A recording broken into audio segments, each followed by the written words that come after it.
We get rolling after Warrior basketball on the Krueger Show. Hope everybody's having a great Friday night. Warriors win. Huge come from behind victory for Golden State. Jordan Poole went off in the fourth quarter. The Warriors have good chemistry because when Jordan Poole started going off, they got him the ball. And the Warriors go on and win comfortably. Or I shouldn't say comfortably.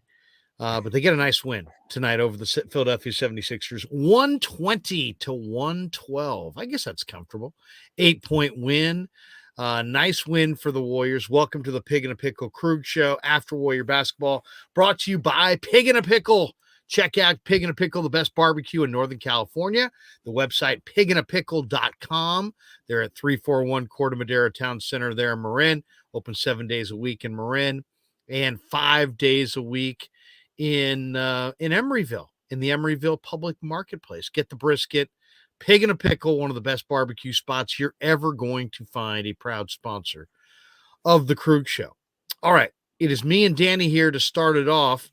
We've extended invites to Cyrus, Rye, and Kylan, as well as Frank Red.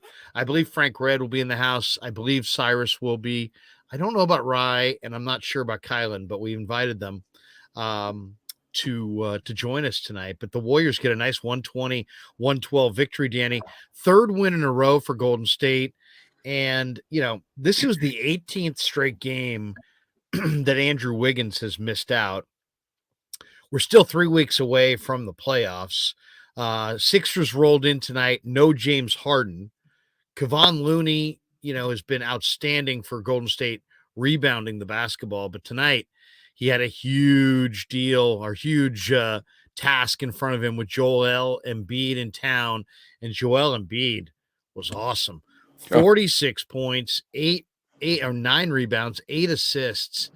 And it's, you know, Danny, I don't know how you feel about it, but I was reading a stat on Twitter from Anthony Slater, the great Anthony Slater, who says that the Warriors average the fewest free throws in the NBA, and they give up the 6 most. And tonight, Philly shot 34 free throws, 10 more than Golden State, 34-24.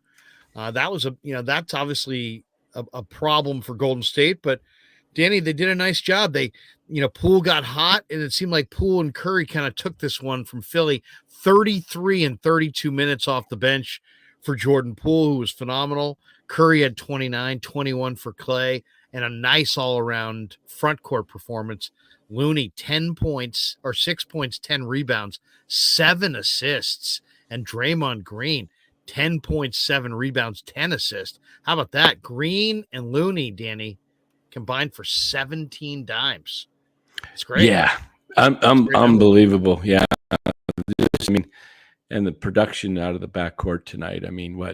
33 for Poole, 20 for Clay, and 29 for Curry. What is that? My quick math is 82 points out of 3 guys. Yeah, not bad. That's not bad.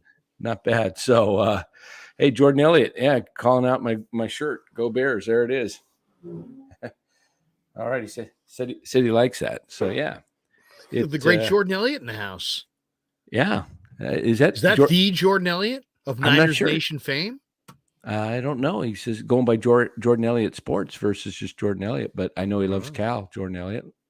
So yeah, a nice win for the it was a big Warriors. It was a big win. Starting to play a little bit better. Yeah, they they did this kind of last year where they kind of went on a run at the last 2 weeks of the season. I think they ended up winning 7 or 8 in a row last year, going into the playoffs. What do they got? 7 left. They got, and they're important because they're teams that they have to beat to stay ahead of. They got Minnesota Sunday, and then after that, is it New Orleans, I believe? Trying to look at the schedule. I had it written down. I've got it right here. Okay, so Sunday they go against the T-Wolves at home, and then Tuesday they're home against the Pelicans, and then on Friday, they're home to the Spurs. So they got 3 more home games. You're muted, I think, Larry, if you're and then Sunday, a week on April 2nd, they go to Denver. And then they go to Sacramento. No, they come back home for the Thunder, and then they close out in Sacramento on Friday. And Portland. They finish in Portland. Oh, that's right. Portland is on the Sunday the 9th. Yeah. So they really only have, 3 road games? They've got Denver, Sac, and Portland. Let's say they lose the 2 to to Denver and Sac. They're 3 games over. They're 39 and 36. If they win 4 of those, they can go 43. Let's see. 5 of those. If they win 5 of those, they can go 44 and 38. That would be enough, in my opinion, for at least the 6th seed and avoid the play-in. Well, that's the goal. You want to avoid the play-in, but at this point, it's more important whether you're seeding. Obviously you don't want that play-in tournament, but it's really more about just, how well can you start to play together as a team? And I think we're starting to see them, here's the thing about it. And it's like, sometimes I think these guys, sometimes you don't have to say everything that's in your mind. You know what I mean? And one of the things I heard Draymond Green say is like, "Oh, I don't get up for March basketball." Well, do you know that the people sitting right next to you courtside are paying thousands of dollars for these seats? Yeah. Thousands. I would, if I'm Joe Lacob, I would say, "Hey, Draymond, I love you. Keep that crap to yourself. I don't get up for March basketball. Why do I pay $1,000 to sit to go to it then? Why are thousands of people paying hundreds and hundreds of dollars if you're just coasting? You know what I mean? It's like, never say that. You don't have to, just because it's true doesn't mean you have to say it. Seriously. Is there a faster way to send your fans a message than I don't go hard in March? He said something along those lines this week, and I'm like, wow, come on, man. That's a huge win, though, for the Warriors tonight, because not only does it advance them, keep them in the position that they want to be in, but had the Sixers won tonight, maybe the Sixers go into Phoenix tomorrow not as hungry. So they can actually help the Warriors out by beating Phoenix tomorrow. If the Sixers beat the Suns tomorrow night, the Warriors will actually be a half a game ahead of Phoenix, and there would be a half game behind the 4th spot. Right now, they're a half game behind the Clippers and the Suns. So they could. This is just crazy. I've never seen anything like this, Larry. From 4 to 13. It's just wide open. It's literally a pennant race. Or from 4 to 12. Yeah, there's 4 to 12. 3.5 game separation. Amazing. All these tightly grouped teams. We have no idea who's going to play who. Dallas is actually on the outside looking in right now. Well, that's the thing.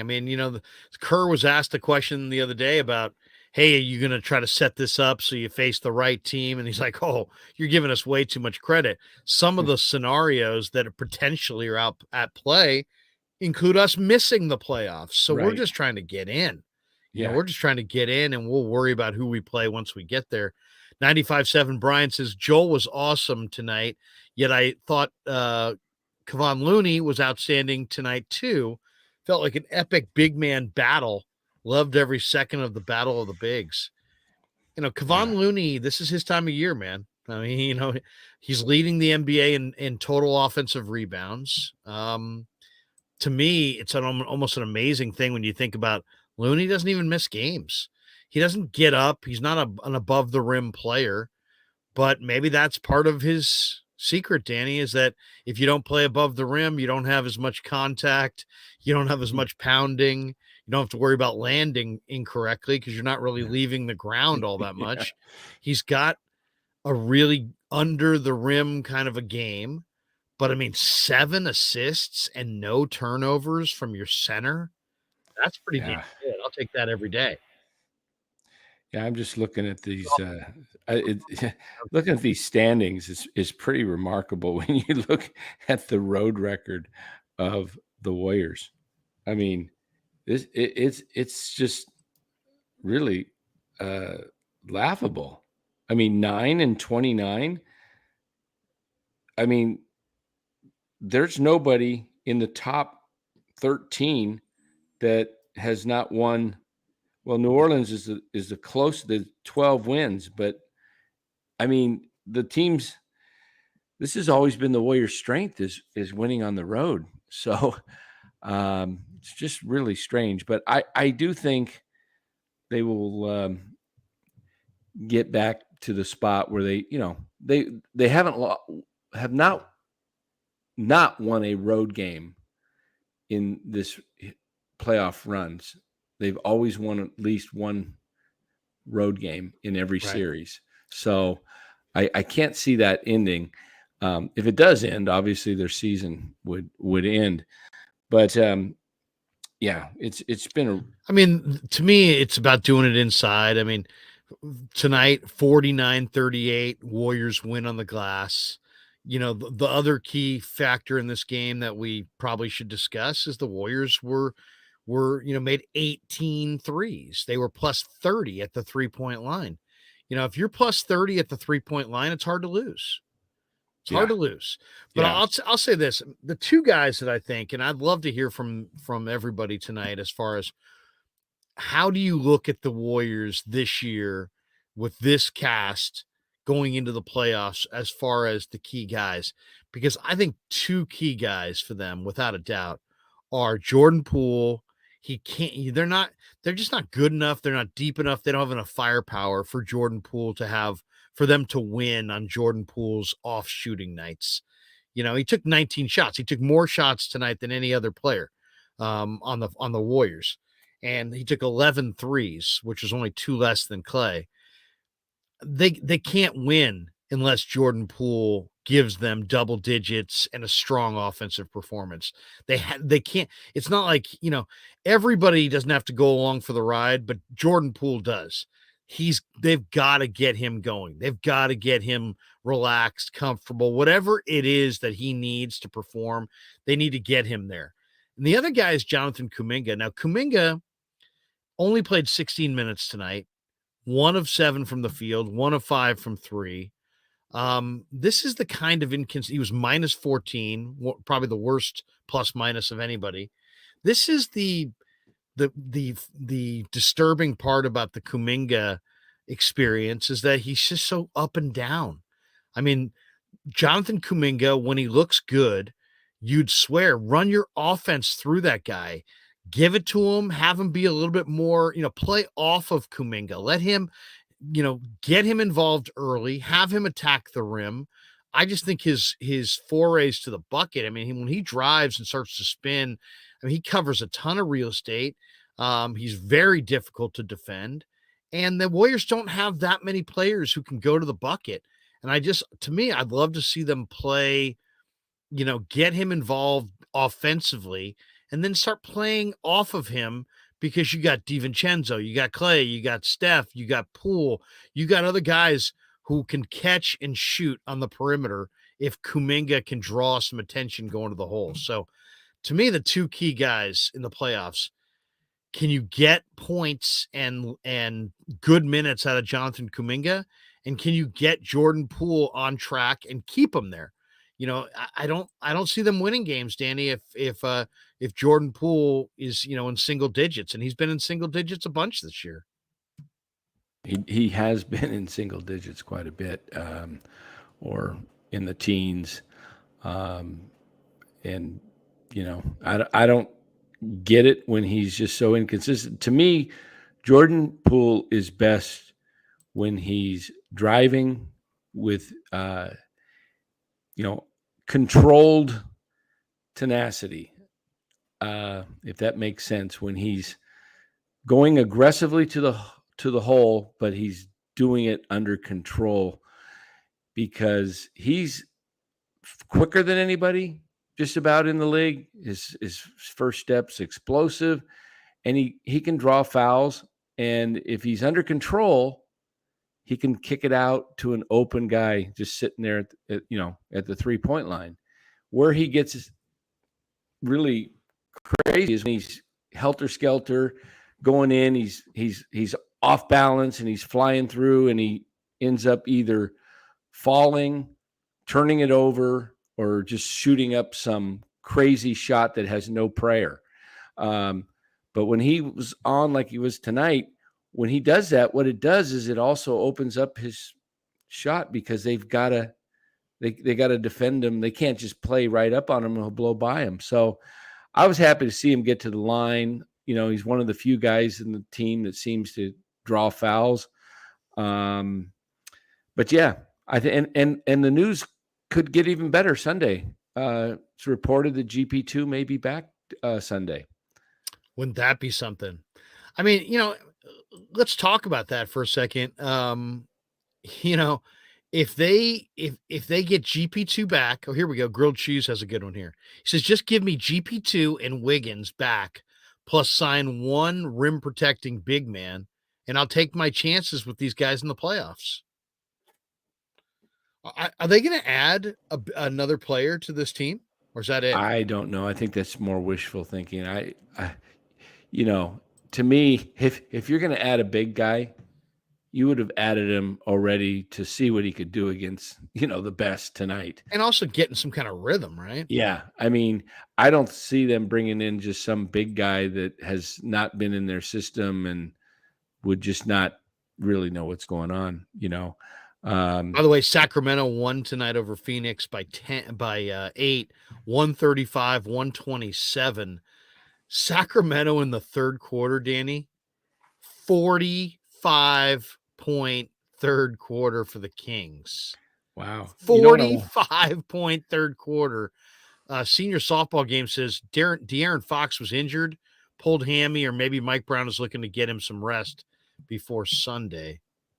Was he injured or was he not? Yeah. Fox played only 21 minutes. He had 19. But 29 for Herter, 23 for Barnes, 27 and 9 for Sabonis. Man, we're inching closer towards Warriors Kings. I know it's and I think it's like one of those things, like sometimes, there's certain sporting events we'll talk about endlessly, and then they'll just never really amount to much. And then there's like sporting events that we're not anticipating, and because of a matchup, all of a sudden we get I thought the game last night between UCLA and Gonzaga was an incredible game. You had two of these West Coast powers. You got the historical West Coast power and the Bruins, and they get a big first half lead. And then you get the kind of the new kid on the block in the Zags, who are the dominant West Coast power now. And I thought that was really, really cool to see that matchup. And it's like, we didn't have a lot of time to plan for it. It's just, there it is. And then, it was a killer game, and it was great. Well, I kind of feel like it's almost the same way about this Warriors Kings. These teams are 95 miles apart. There's people in Sacramento who are pissed that they have to watch the Kings every night. They were Warriors fans. They remain Warriors fans, and they basically have to get the NBA package now to see the Warriors because the Kings showed up in the 80s. I mean, you got to remember the Warriors. The Warriors were doing their thing throughout the entire decade of the 70s. So they had an awful lot of fans in Northern California, many of which lived in Sacramento. So we've never gotten the Kings were, the Warriors were good, the Kings were good, and then the Warriors were good. We've never really gotten the Kings and the Warriors good at the same time. And now we're going to get, potentially, if it stays this way, we don't know, but we could get a Sacramento Golden State first round knockdown drag out 7 gamer. That would be I think, Danny, that might be one of the great, I think that might be the birth of one of the great budding rivalries that the NBA could have. There's very few examples where you have this teams this close. as far as markets. I mean, this is an hour and a half drive. There's Kings fans in the Bay. Yeah, I There's mean, Warriors fans in Sac. closest I mean, you get it'd is be great. the LA and the New York markets where right there. I mean, but this would be great. Yeah, I mean, no, just little bus ride up the 80, and yeah, I heard a great line today, Larry. Got to share this with you. Some caller, they said, "Okay, it was a national show. I was driving into Giants camp, and we were talking the final, the March Madness, and it's like, okay, you got less than a minute, make it quick." And the guy goes, "I was hoping UCLA would win because I thought then we could see Drew Timmy retire and spend some time with his grandchildren." It's like, he only has 2 more years of eligibility. I don't know if the guy's. Somebody said he has another year of eligibility. He does. He actually does. He does? He does have another year. After this year? After this year. Yeah, he has one more year. That is is he going to take it? I don't think he will. What is Drew Timmy in the NBA?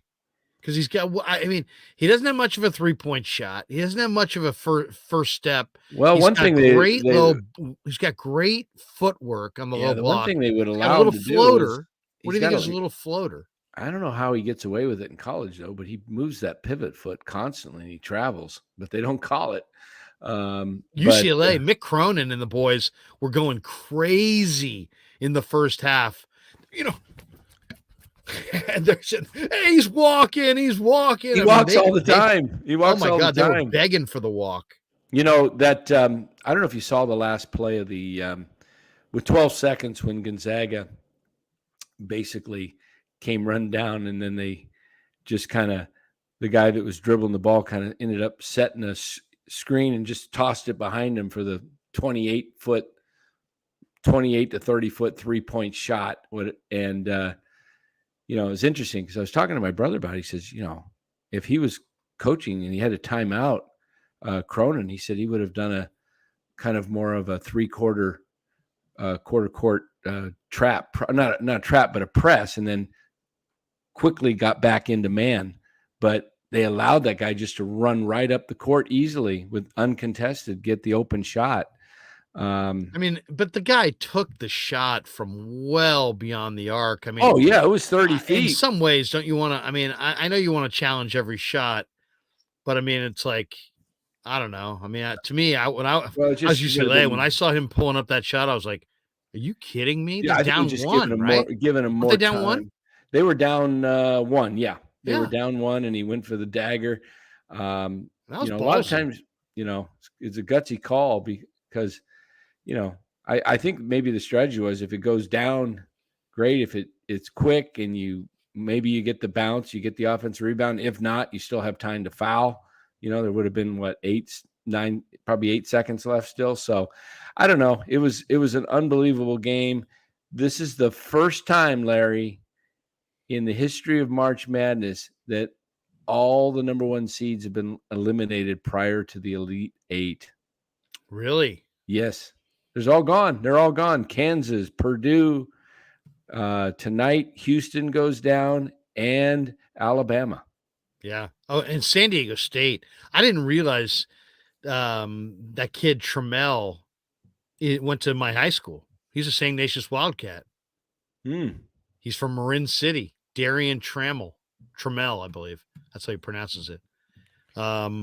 He had 21 tonight, and so now I'm a San Diego State fan.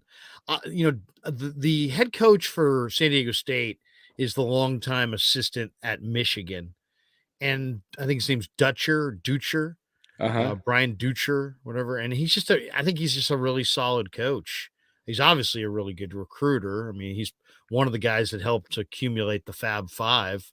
Jalen Rose, Juwan Howard, Chris Webber, Ray Jackson, Jimmy King, with the Wolverines. But yeah, they get a nice San Diego State's nice. They really the big guy Mensah had 8 rebounds, 5 blocks.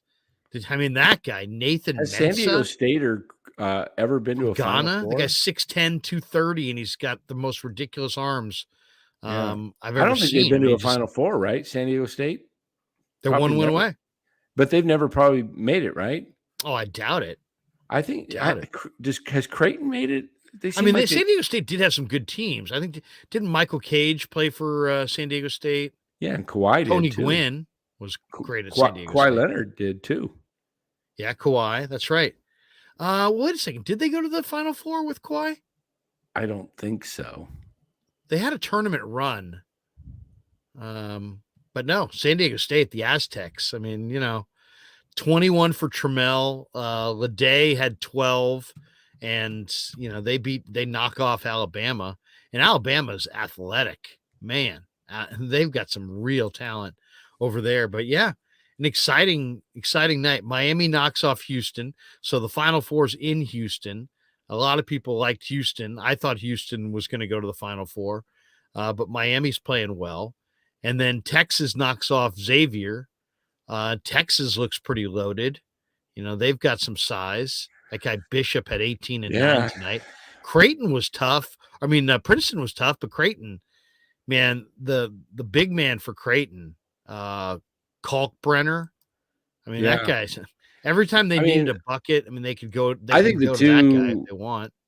Well, I think there's, to me, when it got to the Sweet 16, I said UConn looked like the team to beat, and to me, yeah, I did not watch much of the Huskies, but man, they're back. Yeah, Bobby Hurley's brother, Danny Hurley, has got them playing at a really high level. They smoked Arkansas. Yeah. I mean, it was 46-29 in the first half. It was 88-65 final. Yeah. I mean, that's going to be probably there's two games that should be dynamic games. It's Gonzaga, UConn. UConn. I kind of like UConn, actually. And Miami, Texas. Those, I thought Miami had a shot to beat Houston tonight because of the one that was a shocker to me, I guess, was San Diego State over Alabama. I just didn't see Alabama, getting beat before the Final Four, if at all. But UConn is, Danny Hurley is, he's got to be one of the more intense coaches in college basketball. The day they were beating, I don't remember who it was, but they were up double digits with 10 seconds left, and he's still yelling. It's like, relax, dude. Just going to dribble the ball out and he was still yelling at, I don't know if he was yelling at the officials or one of his players, but he was not happy with the way things were going. So, yeah. Well, I mean, they're just so hard to beat. I mean, that sophomore guard they have from Maryland, Jordan Hawkins. I mean, he's tremendous player, 85% foul shooter. And, the guy's, or maybe a 90% foul shooter this year. Yeah. he is a tremendous shooter. Most of UConn's, because I used to go to a lot of the games when I lived back in Connecticut, went to stores, and then they played also in Hartford. I was there when they won their first championship with Richard Hamilton and Khalid Alameen, their guard, Jake Voskuhl, back in '99. They've had a good program. I mean, Calhoun had that thing going for a while. Yeah, Calhoun had that Marshall going from before that. Early '90s to all the way up, and for a good 15 years, they were a perennial, top 15 team. But they've primarily, when they've advanced to the Final Four, it's been through the Western region. So here they are out in the West again, and I don't know. That's going to be a great game. Gonzaga, and the big man they have from Mali, Sanogo, Adama Sanogo. Yeah, he is really good. 6'9", 250 pounds. Big time rebounder, and guy who he's a force inside. So I mean, they can beat you a lot of ways. The thing that struck me about Hurley was just how ridiculously confident he was. He's like, we can beat you a lot of different ways. And it's like, wow. I mean, and Arkansas's got some athletes on their team. It's not like Arkansas's, it's not like the cupboard's bare there. But yeah, Connecticut put one on them 2 nights ago. To me, the team that's going to the Final Four is K-State. K-State's going to have to – they're going to knock off Florida Atlantic. So I think K-State – Yeah, I don't know. Florida Atlantic is – Florida Atlantic's playing well. But yeah, and K-State's only got lost that the guard Noel, yeah, who's just playing ridiculously well right now. Yeah. I mean, Marquise Noel, what is he, 5'7"? New York City kid. This was the guy that Frank was talking about the other night. He had 20 points and 19 dimes against Michigan State. I mean, you don't see 19 assists from a point guard in a college game very often. That's pretty incredible. So I'm looking forward to the next round. K-State, Florida Atlantic tomorrow, UConn, Gonzaga tomorrow, and then Sunday we've got Creighton, San Diego State. I think I'm going San Diego State in that one, and then Miami, Texas. I don't know who to pick there. That's going to be Miami's tough. Miami's very, very tough. Think about it. You could wind up with San Diego State in the Final Four. You could wind up with Gonzaga and Florida Atlantic. I mean, so much for the Blue Bloods. The Power Five, I read this stat today, Danny. The Power Five conferences got 27 of the 36 at-large bids. Wow. 27 of 36. And yet we still may wind up with 3 small conference teams in the deal. Nice. That would be hey, nice. Frank, what's going on, man? I'm maintaining, gentlemen. Can you guys hear me? Yes. Yeah, we can hear you. Very good. Excellent. Let me read this one super chat and we'll get your thoughts on the game. 808 Niner says, if JP, Jordan Poole, can play with better pace, then he'll have more nights like tonight. Yeah, Red, we were talking off the start that, for me, I was saying that if the 2 key guys, as I see the Warrior run in the playoffs, now obviously there's Steph and Draymond, but I think Draymond right now, man, when I watched Draymond play tonight, how could you ever really discuss getting rid of him? I know he went 0 for 5 from 3, but plus 15, 10 points, 7 boards, 10 assists. He's had a steal. The guy's just an incredible player. But so the 2 guys for me are Jordan Poole. You can't do this year without Jordan Poole. You just can't. He's got to be a huge factor in the playoffs consistently. He can't have these single-digit performances. He needs big performances, big scoring. And then the other guy was off tonight, and that's Jonathan Kuminga. I'd like to see them run, their offense for brief periods of time through Kuminga and encourage him, despite the fact that he's 20 or whatever, to attack the rim and see if you can kind of run your offense through him and play off of him a little bit. So you don't have this crazy free throw disparity. The Warriors won tonight, but they shot 24 free throws and Philly shot 34. That it's hard to win that way.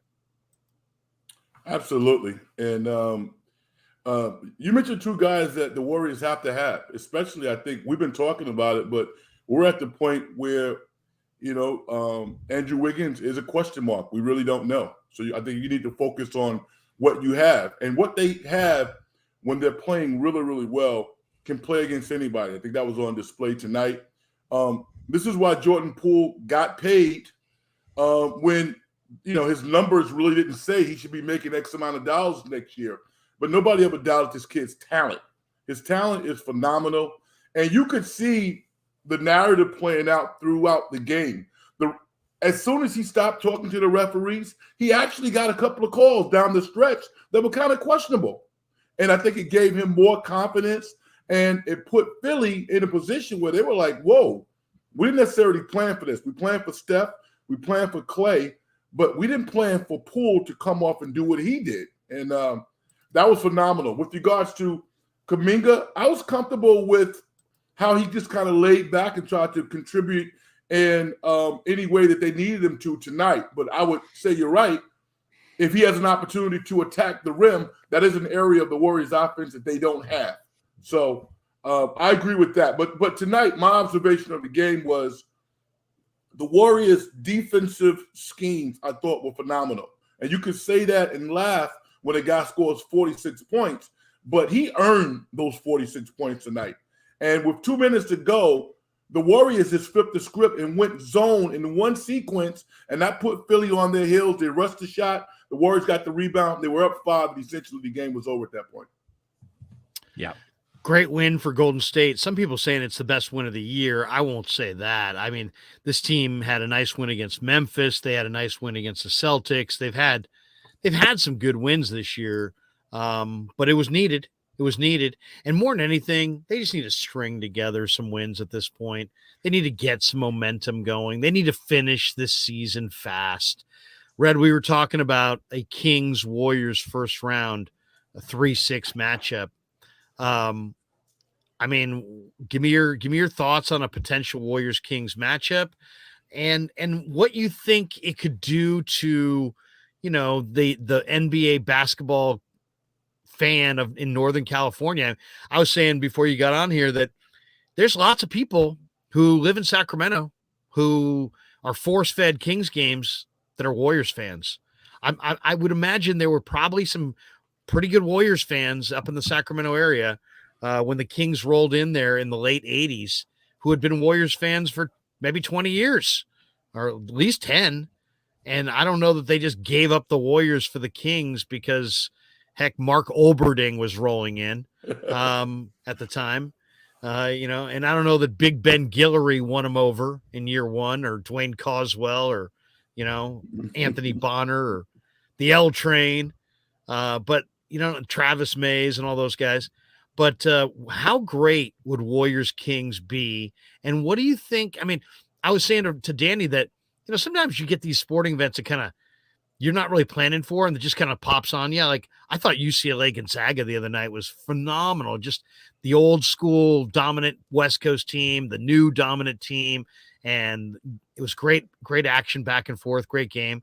And I just think Warriors Kings could really give birth to all kinds of NBA fans that aren't even NBA fans and light up this region. What do you expect that to look like if we get it? Epic. And I'm going to tell you why. For those that don't know, Sacramento is a gigantic sports fan base. The Warriors, I think nationally, are known as one of the better sports communities in all of sports. But Sacramento, as it relates to the NBA, is right there. Unfortunately, the Kings and the Warriors have never been good at the same time, right? Right. So if this happens, I mean, you're talking about ratings that we have not seen before on a regional perspective. It would be really good simply because it's that close. They do things differently, but I think from 1 through 15, the Kings are the best team in the NBA. I mean, notwithstanding the Milwaukee Bucks, but they got a lot of pieces versus the Warriors core versus some of these younger players that they're starting to develop that are playing their best basketball right now. It certainly would go 6 or 7 games. I don't think there's any doubt about that. And every game would be standing room only, people outside trying to get tickets, mayors talking crap to each other, you know, sending hot dogs or recipes back and forth. It would be crazy. I hope it's not a battle of mayors. The Kings will probably win that. Well, you know, and I saw our friends Deuce and Mo. I saw that you said that he's doing a live show in downtown Sac somewhere. Isn't that awesome? And what are they selling out the venue? Where are they going to be? I would have to look on Twitter just like you did to check it out. But just, you know what? Deuce and I I started before Deuce, but Deuce and I worked together for, you know, quite a bit of Sunday nights. And to see his ascension and Mo's ascension, I've never met her personally, but I love her grind. And they got tremendous camaraderie and chemistry. And the fact that market and basketball fans all over now, because they both do G League games, have embraced them the way that they have, is outstanding. I'm just so happy for them. No, I'm happy for Deuce as well, who's got his own YouTube show. Check out the Deuce and Mo show. And I would say go check him out in downtown Sac, but I think it's sold out. Yeah, like half the tickets were already sold out before the gate even opened. So That's incredible.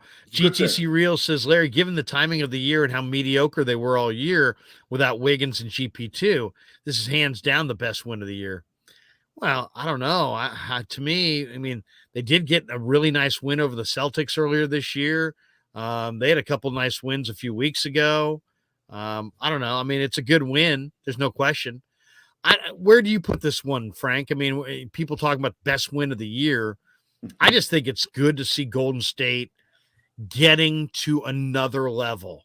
And the fact that they're showing that they can get to another level gives me some encouragement that when the playoffs roll around, they may be able to literally do what I thought maybe was impossible. And that is actually flip a switch, get to another level, play much more efficient basketball, and win. Yeah, I thought tonight's win was the best win of the year because of the timing. They needed this win right now to really make the Dallas win matter that much more. And you had contrasting styles. They might have to match up against a Milwaukee or a Denver Nuggets type team, which are clearly larger, clearly bigger, and the Warriors seemingly are undermanned when they play those types of teams. Tonight, again, I thought their defensive schemes and the execution by the players was phenomenal. The switching of man-to-man, zone defense, the physicality, the non-talking to the referees as they started rolling.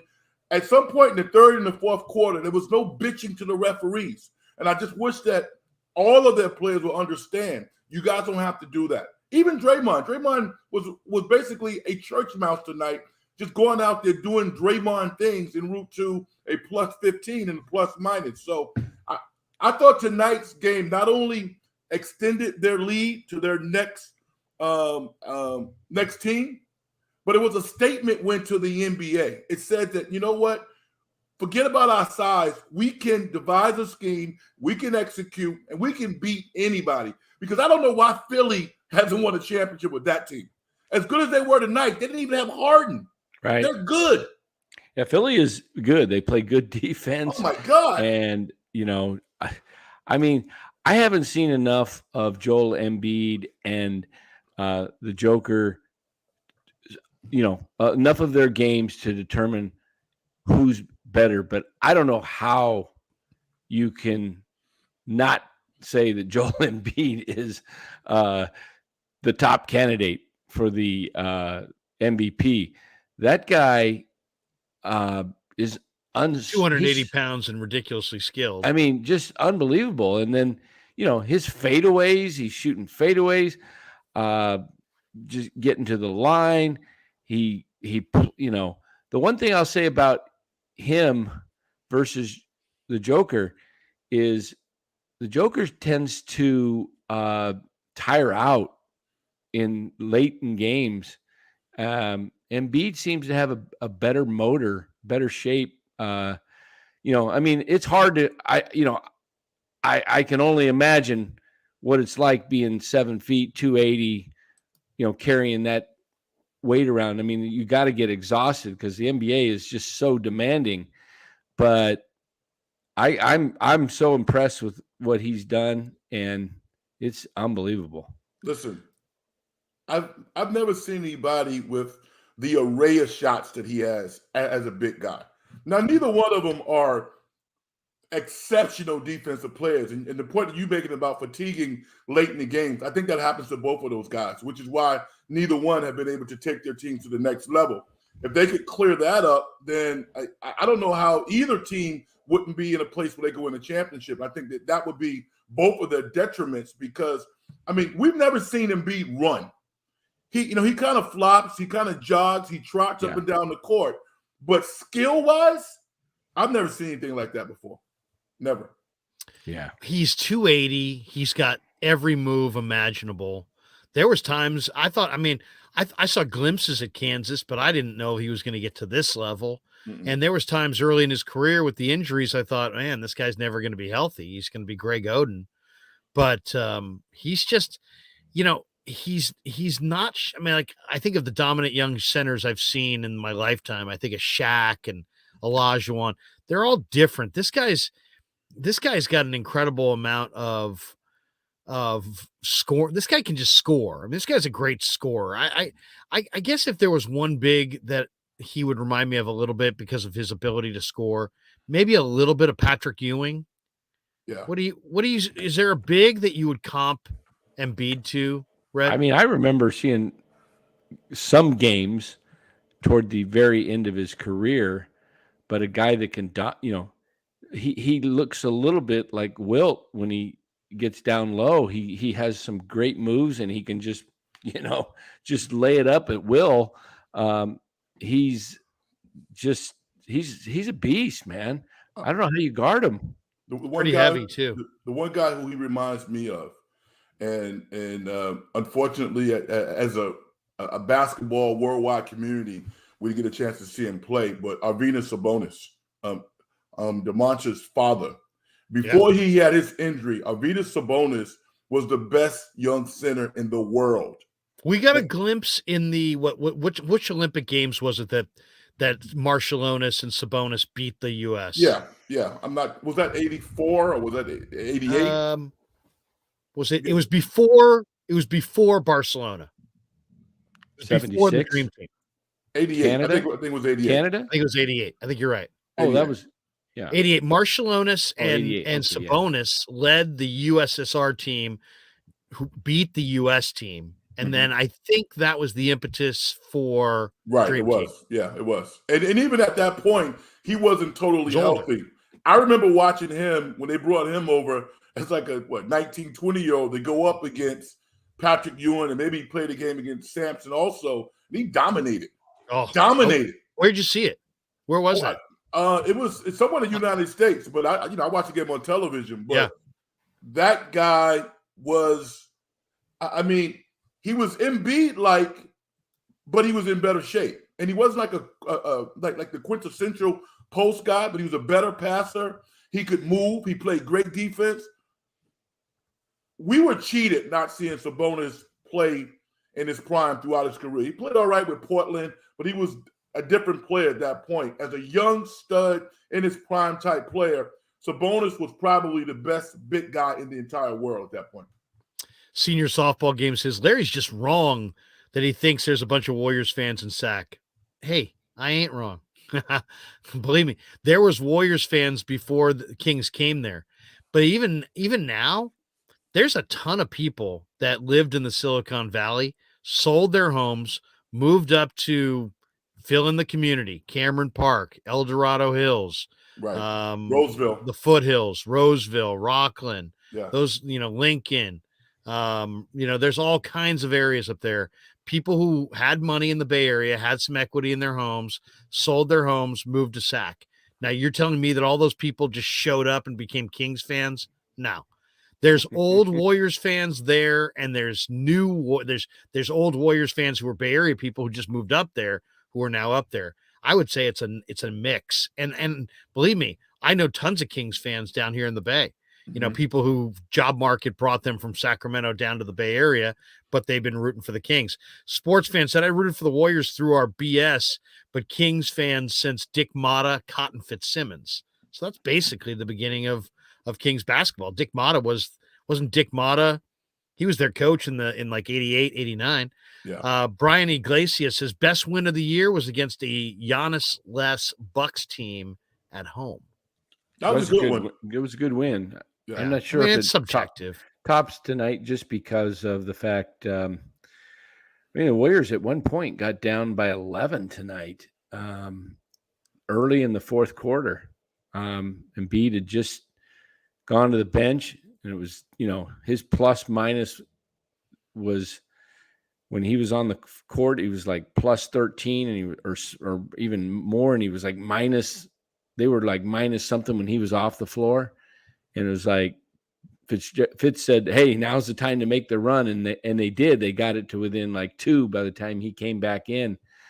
It was just a really exciting game. I mean, they really had to have this game tonight because a loss tonight would have put them in the same bracket with several teams at 37. That loss column is, we look at the wins. Yeah, they've got a couple more wins, but they're only loss on the loss column, they're like the Lakers are right behind them. Minnesota's right behind them, who they play Sunday night. So had they entered Sunday night's game even in the loss column with Minnesota, now you're in danger of, if you lose to Minnesota, falling completely out of the playoff picture. Well, that's the thing. I mean, that's why when Kerr was asked, hey, are you trying to line it up for this team or that team? He's like scoffed. He's like, hey, man, there's multiple scenarios where we're on the outside looking in. We're just trying to win games and get on a good path. GTC Real says, Larry, respectfully, double respectfully, I'm happy for the Kings to be good and legit, but light the beam is the stupidest rallying cry I've ever heard. Respectfully. 3 respectfullys. I like that there. And Matt Wright says, our best win was the Scrubs against Memphis on Christmas Day. On that note, we welcome in Locked On's number one Warrior guy who just finished a Locked On episode with the great Kylan Mills, who we did invite as well. I tried, but she has an early morning tomorrow, and she said, every time I come on Larry's show, I'm ramped up, and I'm talking for an hour, and then I can't go to sleep right away. And she said she will come on soon. But Larry can do that. No problem. Larry can have that effect on you. Yeah. Well, yeah. We'll dust her off for the playoffs. Where was this win, Cy? Is this, we've got people who believe this was the best win of the year. I was thinking of Memphis. I was thinking of Boston. 95-7. Brian just said, hey, the win the other day over the Bucks without Giannis. What do you think? Is this the win of the year tonight? Friday night. What? Is this the best win of the year for the Warriors tonight? No, I want to say the best. I mean, the Warriors had like statement games. I saw someone in the chat mention the Grizzlies game on Christmas. Right. That was the game that I thought Wiseman saved his job with, and that did not obviously happen. The Celtics game at home was big. I thought those 2 games were huge just because the Grizzlies and Celtics wanted those games more than anything, and the Warriors were just like, no. But with that said, I mean, look, Jordan Poole was probably the player of the game tonight, and for him to light it up with 7 games remaining like this was huge. It's up there. It's up there. Yeah, it was a big win, but I wouldn't say the biggest. Why do you think it was the biggest? Well, Frank thought it was the biggest, but there was also other people that thought it was the biggest. I kind of looked at the Boston game, earlier this year when they were like really kind of reeling, and it's like, what kind of team were they? And then they got the Celtics and they handled them. Just the fact that, Celtics obviously lost the finals. They had all the incentive in the world, and for the Warriors to beat them again, I love that one. Hey, before I forget, a couple days ago, you probably saw this because you're locked on the Warriors, and I'm not quite locked on, but I do occasionally see the rumors. There was a rumor that said in the off season that Jalen Brown is going to be moving, and that the Warriors were one of the teams that would have interest in Jalen Brown this off season. Did you see that? Jalen Brown of the Celtics? Yeah, of the Celtics. So it's or is he a free agent? No, but I've heard that there's a possibility he's going to be Cal because his contract expires after next year. Mm-hmm. But the speculation is like any free agent that's going to become a free agent in the 2024-2025 season, that's going to be right when the new CBA kicks in. And so you're going to see max salaries like skyrocket to like 60, 70, 80 million a year. Like what Steph makes now was going to pale potentially in comparison. And so because of that, and because of the fact that Jalen Brown will likely command a contract that big, that it might behoove the Celtics, did I use that word right, to move on from him and to trade him. So I've heard speculation like that. I think the Celtics will be morons to do that. He's one of the best players in the game. And if the Warriors could get him, great.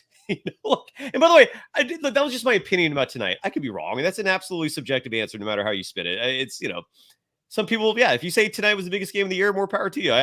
Who am I to say you're wrong, right? But I don't know about the Jalen Brown thing. The only reason I said that tonight, in my opinion, tonight was the biggest game or the best win of the year is because they needed it in the standings. True. That's the reason. True. That's the only reason. True. Yeah. How pumped up are you guys for Sunday? Gary Payne II, most likely making his debut. Woo! Yeah. How many minutes do you think he'll get? 10 to 15, probably, is my guess. I don't care. I'm excited. I'm pumped. Absolutely. I mean, That's huge. he's a difference maker. They haven't had him all year. You think of there's two ways to win, right? You can outscore your opponent or you can keep them down. He's a big part of keeping them down. What I also love about Peyton, I think is really underrated, is that he kind of reminds me a little bit of the impact that he's had on the offensive end of the floor of Sean Livingston, in that when they had to have a bucket, man, they'd go Livingston on the low block. When they need a bucket, sometimes with Peyton, they can set him up at the rim.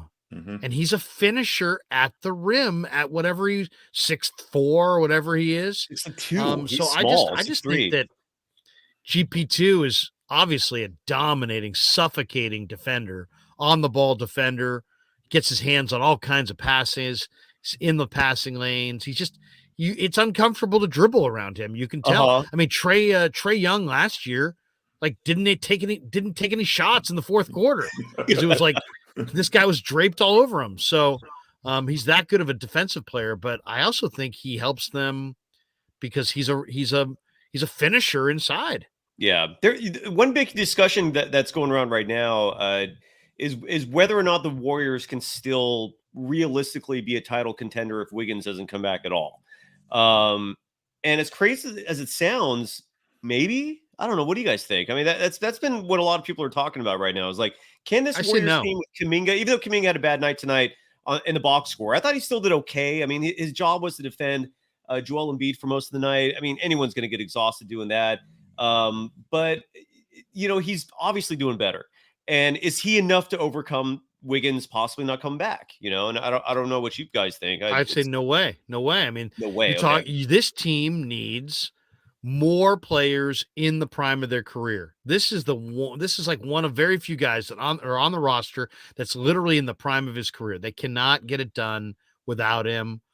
They'll make a valiant effort, but they won't get it done without him. But here's the thing. I listened to Kerr on 95.7 day or two ago, and he was on with Willard and Dibley. He sounded very optimistic that Wiggins was going to return. I mean, he didn't say anything that like he didn't guarantee it or anything, but the way he spoke about it, it was like he's not worried about it. And there's just no chance in hell that he's not worried about one of his best players not playing. So the way that he sounded so unconcerned made me think that, yeah, there's no doubt Wiggins is coming back for the playoffs.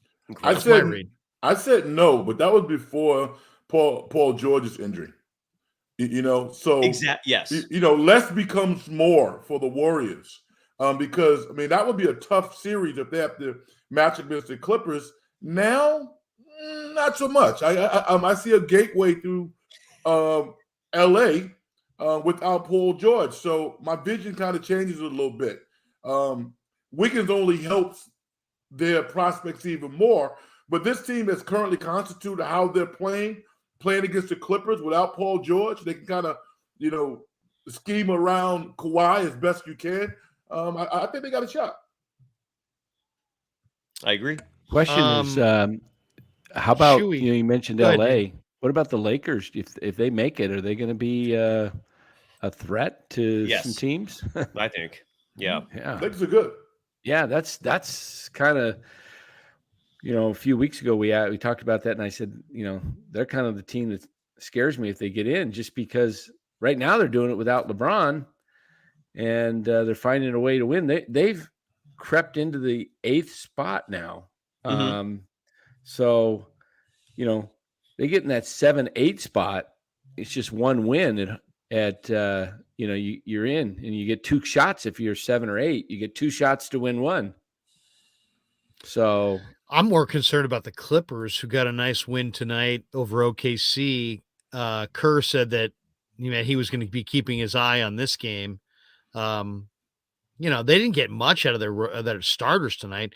Gordon, Zubac, Morris didn't give him anything, but 32 for Kawhi, 24 for Westbrook, double figures off the bench for Batum, Bones Highland, and Terrence Mann.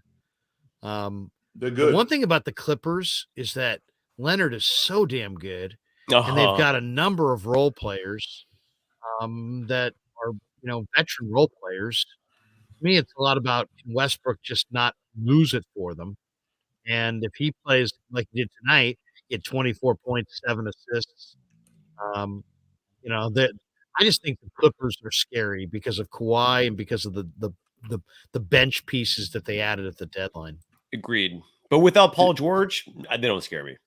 What's the status of George? 3 weeks? Well, 3 weeks until he's reevaluated. But the way I'm reading and seeing this thing, first of all, if you actually look at the injury itself, I have no idea how that is just a hyperextended knee, because that's what they're saying it is. That looked bad, man. That looked ACL tear bad. And the fact that he was down for as long as he was, he couldn't walk off the court on his own.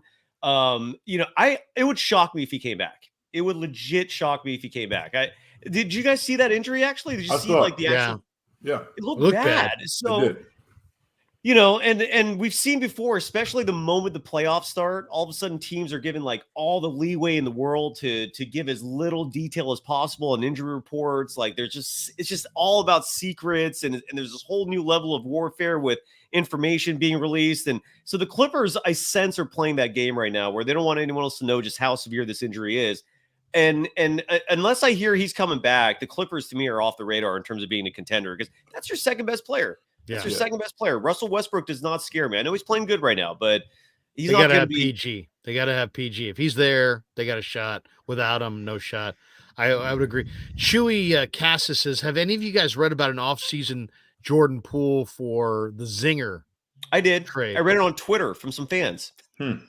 There's I don't know. A lot of fans have been throwing this trade out. I don't know. What do you guys think? What do you guys think of Porzingis? I mean, there's no question that Porzingis has huge offensive ability. I just would be worried about health, durability, and I'm not making that trade. I'm not making. I'm not either. I mean, I'm happy for him. He's starting to play good basketball, but build up Washington, man. Stay there and make the playoffs. I'm not opposed to trading Poole if there's something you can get better, but I wouldn't trade him for Porzingis. No, I wouldn't do that. Couple in the chat I wanted to get to here. Jordan Elliott Sports says, great day in the Bay Area sports today. Now, why is that? Yeah, why is that? The Niners traded for Zane Gonzalez. Is that it? It wasn't. The Giants lost in the Cactus League to the Royals, right? Am I missing something here? The Warriors get a win. Warriors won. Kings. It was 3-0 Royals. Kings, they're not really the Bay Area, but fringe. The only thing I can think of is, and I was going to mention this to Red, but I didn't realize, Red, that the San Diego State kid went to St. Ignatius. Yeah, well, I didn't know that, but that's Barry Baller's guy. He's been talking him up for a couple of weeks now. Darian Trammell. Yeah, that's the guy. Yeah, Barry 21-5 tonight for San Diego State. Took down the number one team in the tournament, the Alabama Crimson Tide, 71-64. Yeah. And Trammell, former SI Wildcat, 9 of 16 from the field, 21. I saw the interview that he did after the game. He had the great SI Wildcat, personality. He was like, "Yes, sir, no, sir." I mean, this kid's the real deal. But Aztec for life, baby. Aztec for life. That's my alma mater. San Diego State. That coach there, who was the recruiter assistant for Michigan, right? Dutcher, right? They've done a nice job there at San Diego State. They get, who do they get next? They get UConn. No, Gonzaga, UConn. Oh, who does San Diego State get? Let's see. San Diego State gets Miami, Creighton? Or no? Is it Creighton? No. Yeah, Creighton. Is it Creighton? Who is it? Let me see. But that to me, San Diego State. My goodness. Yeah, San Diego State gets Creighton. Creighton, San Diego State on Sunday. Yeah. Yeah, I actually thought about San Diego State. It's a beautiful campus and great community. Yep. I mean, to me, I'm thinking, Pac-12, baby. I mean, they should. Yeah, the Pac-12 move them into the Pac-12 for sure. I mean, that'd be great. Great call, Frank. Great. Move to the Pac-12 and move Gonzaga to the Pac-12 for basketball only. And I think you got a hell of a league. I'll tell you, you know what at you. I've watched a Look lot. at you. Maybe it's because I'm a degenerate gambler. I'm not gonna, I'm not gonna say, but I've watched a lot of like San Diego State, Colorado State, Utah State. In the past, that was like glorified high school. Now there's some big time ball being played. Right. I mean, these teams could all smoke Cal. And when that wasn't, there wasn't that long ago where that was just not the case. Three games. It's amazing what the Mountain West has become.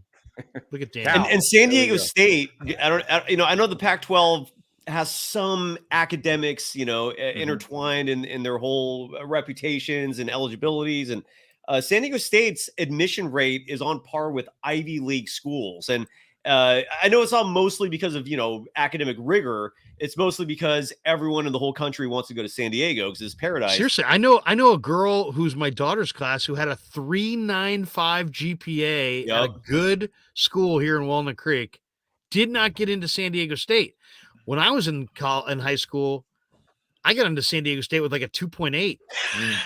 I did. Yeah, I got in too. Yeah, I got in too. Yeah, you're right. I mean, if you have a 2.8 now, they like good luck.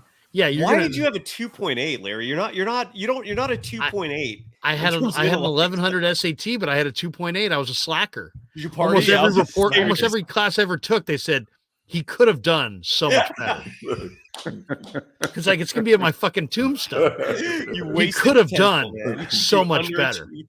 Yeah. Seriously. My mom would be like, "You're a career underachiever." I'm like, "Thanks, thanks, Mom. Appreciate that." No, seriously, I used to get that all the time. We're giving him this grade, but he could have done so much. Well, better. I mean, Larry, are you he just applied himself? Or are you going to go out there and chase girls, man? I mean, what are you going to do? What are you going to do? I know, seriously. I was, what can I say? I was the guy who was driving in high school, had the girlfriend, played sports, and was going to strip clubs. Oh, well, there you go. Yeah, I had a fake ID. I had seriously. I had a fake ID. You're looking at a face who's been to Pandora's box. All right. You're looking at a man who was in the front row at the Garden of Eden. All right. You're talking to a person who's been to Big Al's and knows about the 3-drink minimum. I'll drink $7.95. Seriously. By the time I got to college and guys were like, "Hey man, let's go to a strip club." I'm like, "Dude, I'm tired of it. I did that all in high school." You got out of your system, man. That's why you were out of able my to be a system. family man. And what was that place down in? Oh, you didn't go to San Diego. Okay. I did. I was down in San Diego. There was I can't even remember, down on Sports Arena Boulevard down there. What the heck was that place called? Oh, the strip club? You mean? There's a few of them there. Yeah, there's like centerfolds and I can't remember it. Yeah, never went in there. I never went in there. The most impressive thing to me about San Diego, that's a clean city, man. It is. That city is really, really clean. Oh, San Diego is beautiful. I love that city. For the most part, it's just Supposedly that's one of my favorite places. I don't know about that, but I love the gaslight lamp. I mean, the gas lamp district. Not light, but the gas lamp's new. I mean, that was relatively new construct. But down there, it's clean. I went to a Padres Giants game last year, and it was like 1 a.m. Got back to the hotel, and I'm like, "Dang, I'm still hungry." I left the hotel, and I'm like, everybody's out still. It looks pretty safe. It's like a street party. So I went out there and I grabbed a couple slices of pizza, brought it back to the hotel, and I was like, "Hey, it's like a party happening, but it was just clean." And I was like, "Oh, it's nice. It's nice." I'll tell you where's the nice place, a really nice spot. Where is that spot at Pacific Beach where the bay meets the beach? You know what I mean? Oh, it's like a harbor. No, it's like there's only like 2 or 3 blocks between the ocean and the bay. Well, because you have Pacific Beach, you have Mission Beach, and then you have Ocean Beach, and then there's like the gap there where there's a bridge you got to go over. I lived in Encinitas for 4 years, which is North County, San Diego. But yeah, I know what you're talking about. Why do you bring that up? Why? Well, just because those homes right there on the Strand are just ridiculous. I mean. On the bay side, the beach side. Pacific Beach is sweet. How did the NFL ever get out of San Diego? To me, that's I don't know. That's idiotic crazy. thing. No, 2 reasons, Frank. No, because I was there when all this was happening. 2 reasons. One is The owners are cheap as you know what, man. Like Owners. Larry, what do they call it? Spanos. The Spanos Spanos family. Yeah. Like, They they don't owned want to all give of that. Stockton. Yeah, they don't want to give that team up, but they do not have the money to run an NFL franchise. I mean, they're literally like using someone else's stadium right now for free, right? In LA. Yeah. So they're broke and they expected the city to pay for a stadium. The city was like, hell no. But then the other reason is San Diego sports fans are some of the most apathetic individuals. I mean, the Padres works because Petco is a beautiful park and it's right next to the Gaslamp district. So when you're done watching the game, you can just walk around and party, and you can literally go to the beach. But for football, dude, it's just nobody's rising up. Everyone there is either, okay, can I follow sports or can I do a million other things because the weather here is perfect? Marion Butts. This is Lee Hacksaw Hamilton. Excellent topic, my friend. I'm glad you brought it up. You're on the Mighty 690. What's your name and what do you want to talk about? I was his producer for a little while, man. Are you serious? Hacksaw? Mhm. Let's go to the Hopper. Let's go to the Hopper. Yeah. And it looks like still Jared around, too. Vanderbilt is on the injured list for the Lakers. We'll go to the Hopper. I mean, the Hacksaw was incredible. You could call up with anything. Hey, Hacksaw, I want to talk about Creighton and Princeton tonight. Excellent topic, my friend. Glad you brought it up. You know, just incredible. I used to listen to him, Larry, and when I was living down there, Steve Hartman and the Chet Forte had a Larry, really yeah. good show. He's still around. Larry, Loose cannons. Larry, Well, Chet passed away several years ago, but he was great. Yeah. Oh, yeah. Yeah, What were you he gonna used say, to Frank? produce Monday Night Football. there was a touch right. of Rich Aurelia in there. What's that? I said, it sounded like a touch of Rich Aurelia in there. Yeah. Yeah. We got Hacksaw this was- one. Eddie K says, it's official, Larry. You're fucking lazy. You're lazy. Tammy And says, Larry the GOAT, LOL. Eric says, Hacksaw was Larry funny was just too, lazy. We're talking about my 2.8. Your GPA, yeah. You underachiever, you. Hey, when And I say Hacksaw- 2.8, there's a little built-in filler there. It was probably more like a 2.65. You know what? I was saying 2.8 because I'm giving myself a little benefit of the doubt. It's probably closer to a 2.5. Listen, let me tell you something.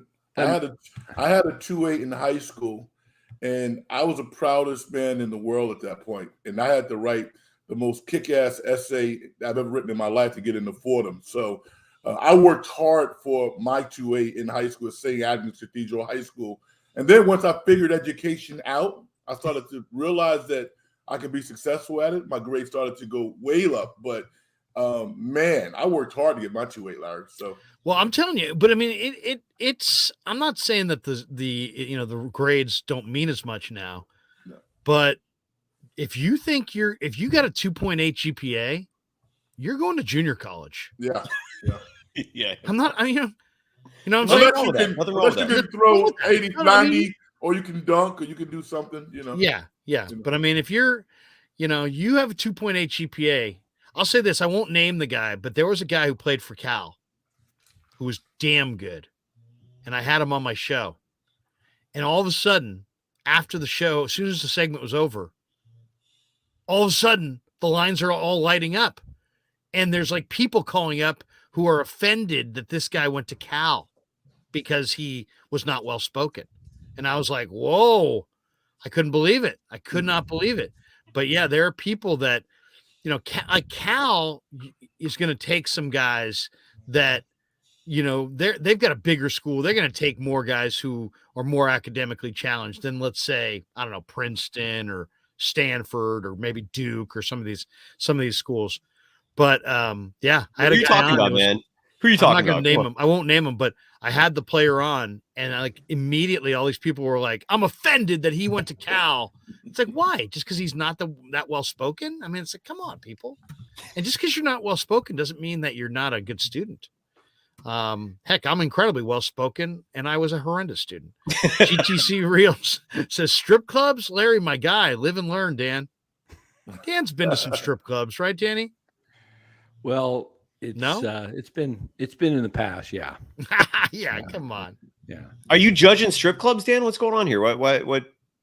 Do you No, not I like strip just clubs? not today. I wouldn't. No, it's not for me. Not for me Why? today. Okay. Yeah, It's okay. Uh, People, what's are you no longer interested in women? It's okay. I mean, I'm married. I'm not judging. Can I I'm give you married. can I give you guys my Sac State strip club story? Hell yeah. Would you guys like to hear it? Yes. All right. So a buddy of mine is dating this girl, and he's telling he just met her, and he's telling us about it. And oh God, she's great, and this and that. And one of our other roommates comes in, hears this story. He's like, "Who the hell are we talking about? Who's this incredible person we're talking about?" And then he named, "Oh, it's this girl in my class that I'm dating." She's wonderful. She reads poetry. She's all this. She's deep. She's going to Harvard for grad school. It's like, yeah, sure she is. She's at Sac State, but she's on her way to Harvard. So we're giving him grief about it. He's telling us about how great she is. So we start calling her Princess Di. He's like, because my buddy's like, "Oh, so when are you going out with Princess Di?" And so he's like, "Oh, we're going out Friday, right?" So he goes out with her. He says, "I'm going to bring her back and want you guys to meet her. She's really an incredible person. She reads, all these books, and she's incredibly cultured. Her grandmother went to Juilliard and all this crap, right?" So we're listening to this. We're like, "All right, we'd love to meet her." They go on the date. Comes home. She's not with him. We're like, "Where is she, man? Where's Princess Di?" I go, she works another job. She really is a hard worker. She works 2 jobs. I just found that out. She works 2 jobs. So she couldn't come. But you guys will meet her. We're bringing her to the party on Saturday. All right, Saturday we meet her. I'm not impressed, right? I'm just, just another co-ed. Nothing incredible about her at all. He's still going on and on and on. Oh, she's this. She's got a 4.0. She's blah, blah, blah. All right. Fast forward 2 weeks later, we're at the Embers in Sac, which is a strip club. Okay. And they're like, "And on the main stage, here comes Candy." And it's his date. It's his girl that he's been touting as this, like, the greatest thing of all time. She reads poetry. She's going to Harvard. It's her. She comes out. His mouth just drops. And he realizes that he's built her up into this incredible thing. And she's she's like the Thursday night girl from the Embers. Oh, not even the Friday girl. Oh, yeah. So, rough. little, want to get away, right? Yeah. Southwest Airlines commercial. We gave him so much crap.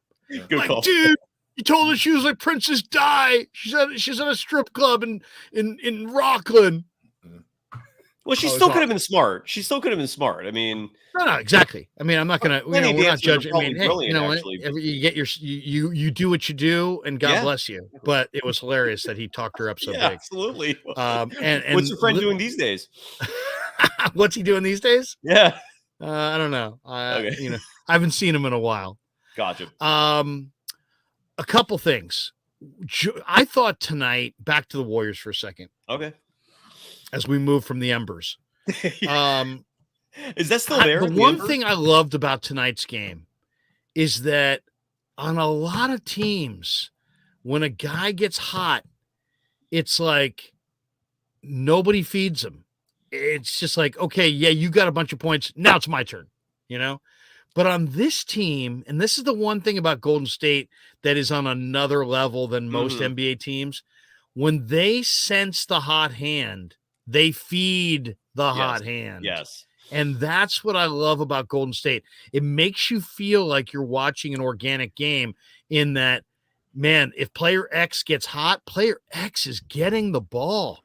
That's all because that's what of I love Curry, about though. Steph. That's what I love about Draymond. They can quickly identify who's hot, and then they ride it. It's like they know it's a long season. And you need some guys to carry you through, and not everybody can be hot every night.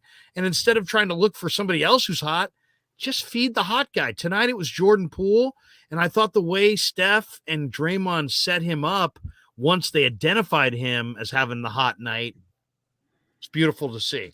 And Hey, it's speaking something of, that you don't necessarily always see. Speaking of Draymond, he proved again to me once again that he's the smartest player on the court. Tonight when Steph got trapped, he comes up and calls timeout. I was kind of surprised that Steph didn't think to call timeout. I mean, he's right there. Why don't you, you're taught that, you get trapped, call timeout. Yeah. And Draymond had to run in and yell timeout.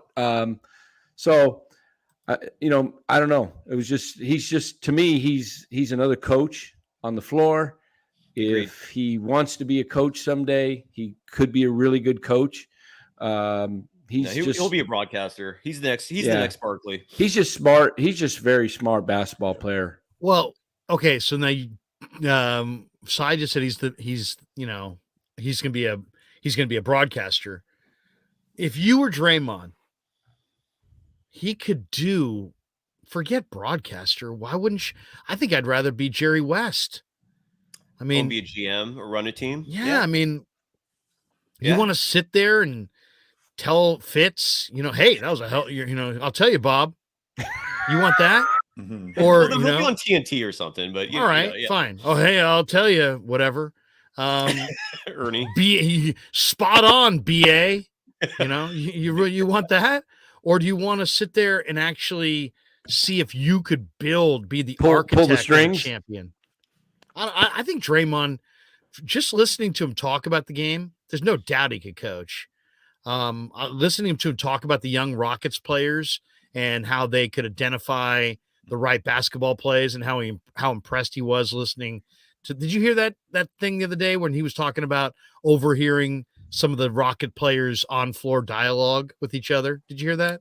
Did he say that on his podcast? Like, where was he saying that? I thought he said it at the podium. It might have been on his podcast because I don't know where he said it, but he basically was talking about the young Rockets players, and he was like, "Hey, these guys were talking on the floor, and they're young, they don't know the game, they're really raw, but they're figuring it out, and they were saying the kinds of things that tells me as an opposing player that they're starting to figure out how to play and how the NBA game works, and how to be totally efficient within the NBA structure."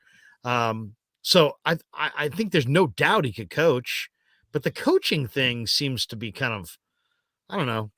What's a more prestigious thing in the NBA in your mind? To coach or to be the GM? GM. No question about GM. it. GM? I would agree.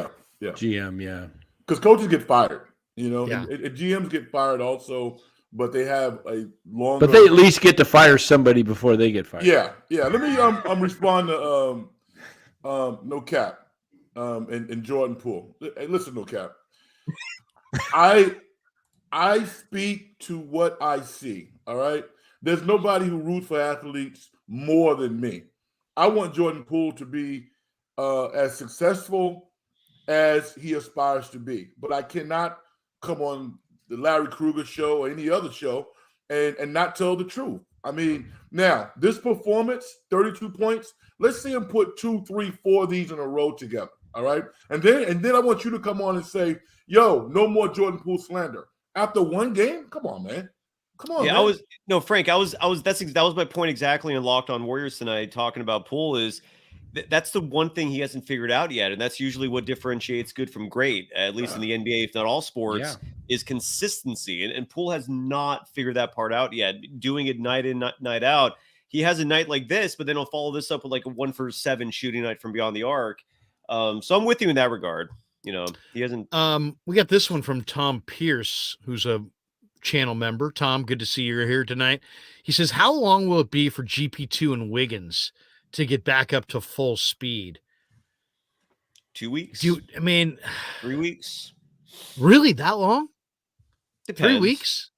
I mean, Wiggins, remember, he missed out of the playoffs by then. Well, Wiggins missed like 15 games because he just had this really bad stretch of luck in terms of health. He had COVID and the flu separately. It was like incredibly just enough time between the two where he suffered from both. And so he missed a lot of time. And then when he came back, he was not himself. Like, he was struggling for a while. It took a good 3 weeks. And then he finally had a game where people were like, wow, the old Wiggins is back. And then he vanished. And we haven't seen him for 18 games now. But it took about 3 weeks. Yeah, Gary Payton II, because he has a more simpler role. I don't know. Maybe it'll be sooner for him. I think Frank would have a better opinion on this than me personally. I think, but Well, I think it varies because the Warriors do such a great job building up to letting these guys play. So they're doing mild intensity drills and competition to the point where when they say that they can do full contact with the team, they're full go. So, I think it's more about balance and timing once they get into the games with really good competition. But I think physically they'll be ready to go probably once they step on the court. The timing will be off. 95.7 Brian says, speaking of the GM position, I talked about this with Baller last night. Is anyone else concerned with Bob Myers still not having a contract after next season? I am. Yeah, too. this what bothers me about this is how little discussion there is of it, because that tells me that he's probably on his way out the door and doesn't want to talk about it. I was concerned about this until, and I think I told you guys this on this show, until I heard from a source inside that this is all just a leverage play. The moment I found that out, I'm not worried. No, you should be normally if a person is on the last year of a contract. Lacob's given him. You said offers. That your sources tell you that it is a leverage play by Myers. Yes, that he doesn't want to go anywhere. But he does want proper compensation, and so this is all negotiating. This every single thing he's doing right now is just him angling for. I don't know what he wants. I don't know if he's aiming, if he wants a part of the team. I don't know if, who knows what he's angling for, but yeah, what he wants, Lacob has not offered yet. So that's what's going on. Nope. No Cap says, did Frank not see JP last season and in the playoffs? He was their third best player, and Clay was atrocious in the playoffs last season. It's a year-to-year proposition. All right. That was last year. No Cap says, I'm not. Bob needs to go. Their roster needs a shakeup. He's not the guy for the job. And Lacob knows it. Wow. Whoa, dude. Okay. Look at No Cap. He's trying to get a show, man. No Cap's trying to get a show. No Cap's emptying the clip. Love it. Keep firing, No Cap. We love it. Hey guys, I'm gonna have to get going just because I'm just pretty tired and I gotta get ready for a big international flight and all that stuff. So wait, what? Wait, hold on. Yeah, I'm heading to the Philippines. Wait, what? Yeah, he's going to the Philippines. Is that why you don't go to strip clubs? Because you save it for the main event? You're just no. My wife. Some people go to the Embers. Some people go to the Philippines. I mean, Thailand, Philippines, and everyone has their destination. I guess. My wife. Danny, your wife's from the Philippines, right? Yeah. So you're going to go visit family. We're going to go visit her mom and her family. Yeah. So haven't been able to really get back there prior, since COVID. So she was able to go last year. How long are you going to be gone for? 2 weeks, just over 2 weeks. Do you got a security system there? Yeah, I've actually got. What's the code? I've actually got someone staying here as a pet sitter, house sitter. Oh, nice. Oh yeah, you're abandoning your dogs. What's going on with that, man? They don't go. Wait, Buster and Faith don't go to the Philippines. Oh no. Yeah, I know. Dang. Still, Dan, newfound respect, man. That's more power to you. But yeah, so I was going to just plug my channel. Yeah. Actually, I'll let Dave Fleming do it. Go ahead.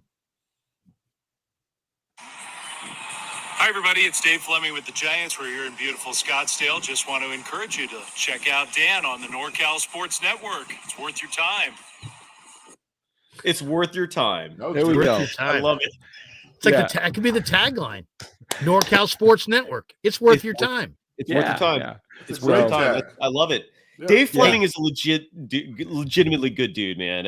I like him. I was wearing this shirt today, so I said, "Don't hold this against me, Dave." That's right. Dave's a Stanford guy. He's a Stanford guy, but in Wonderland, sports fan says Dan, you're the man.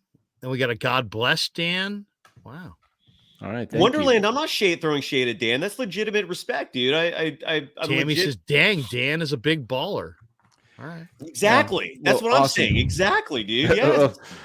Well, thanks, everybody. And thanks for coming on. Larry came on last night. We had a lot of fun and talked some Giants. So I'll be checking the show out while I'm in the Philippines. I actually can watch YouTube over there too. So nice. We'll be having some fun. How long have you been married for?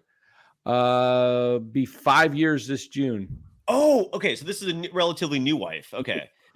Yeah. How many marriages? 9. No, 2. 2. Okay. My first one was 34 years. So how's the Yeah, second no, one going? Is it going well? awesome. All right. Yeah, that's good to Is know. she like 25 or something? All right, that's enough. That's enough. No, she is respect, she man. is I mean, younger. She's 50. She's 50. Respect. Dan, I'm safe 61. travels. We'll catch you on the backside. All right, thanks. Have a good night, Dan everybody. the man, Great brother. Dan. Yeah. Says G Martinez. Dan will join on location. Val Ramos, Dan the man. Mark Graves, safe flight, Dan. Here we go. Someone says Ryan's house sitting. No, it's not. It's not going to be Ryan house sitting. Couple last thoughts here because we'll just go to the bottom of the hour and we'll call it a night. Get on with the rest of our night.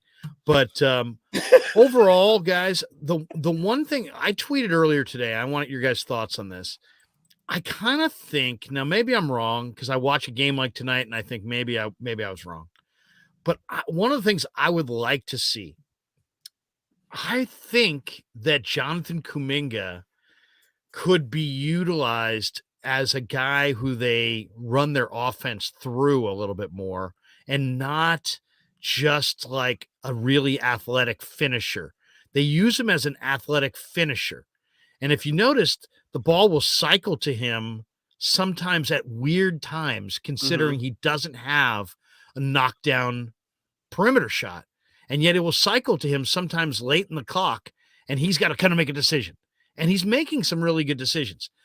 But what I was thinking is, I think Kuminga is so dominant in his attacking the rim and such an incredible spin move guy. And he's got drop steps off of it.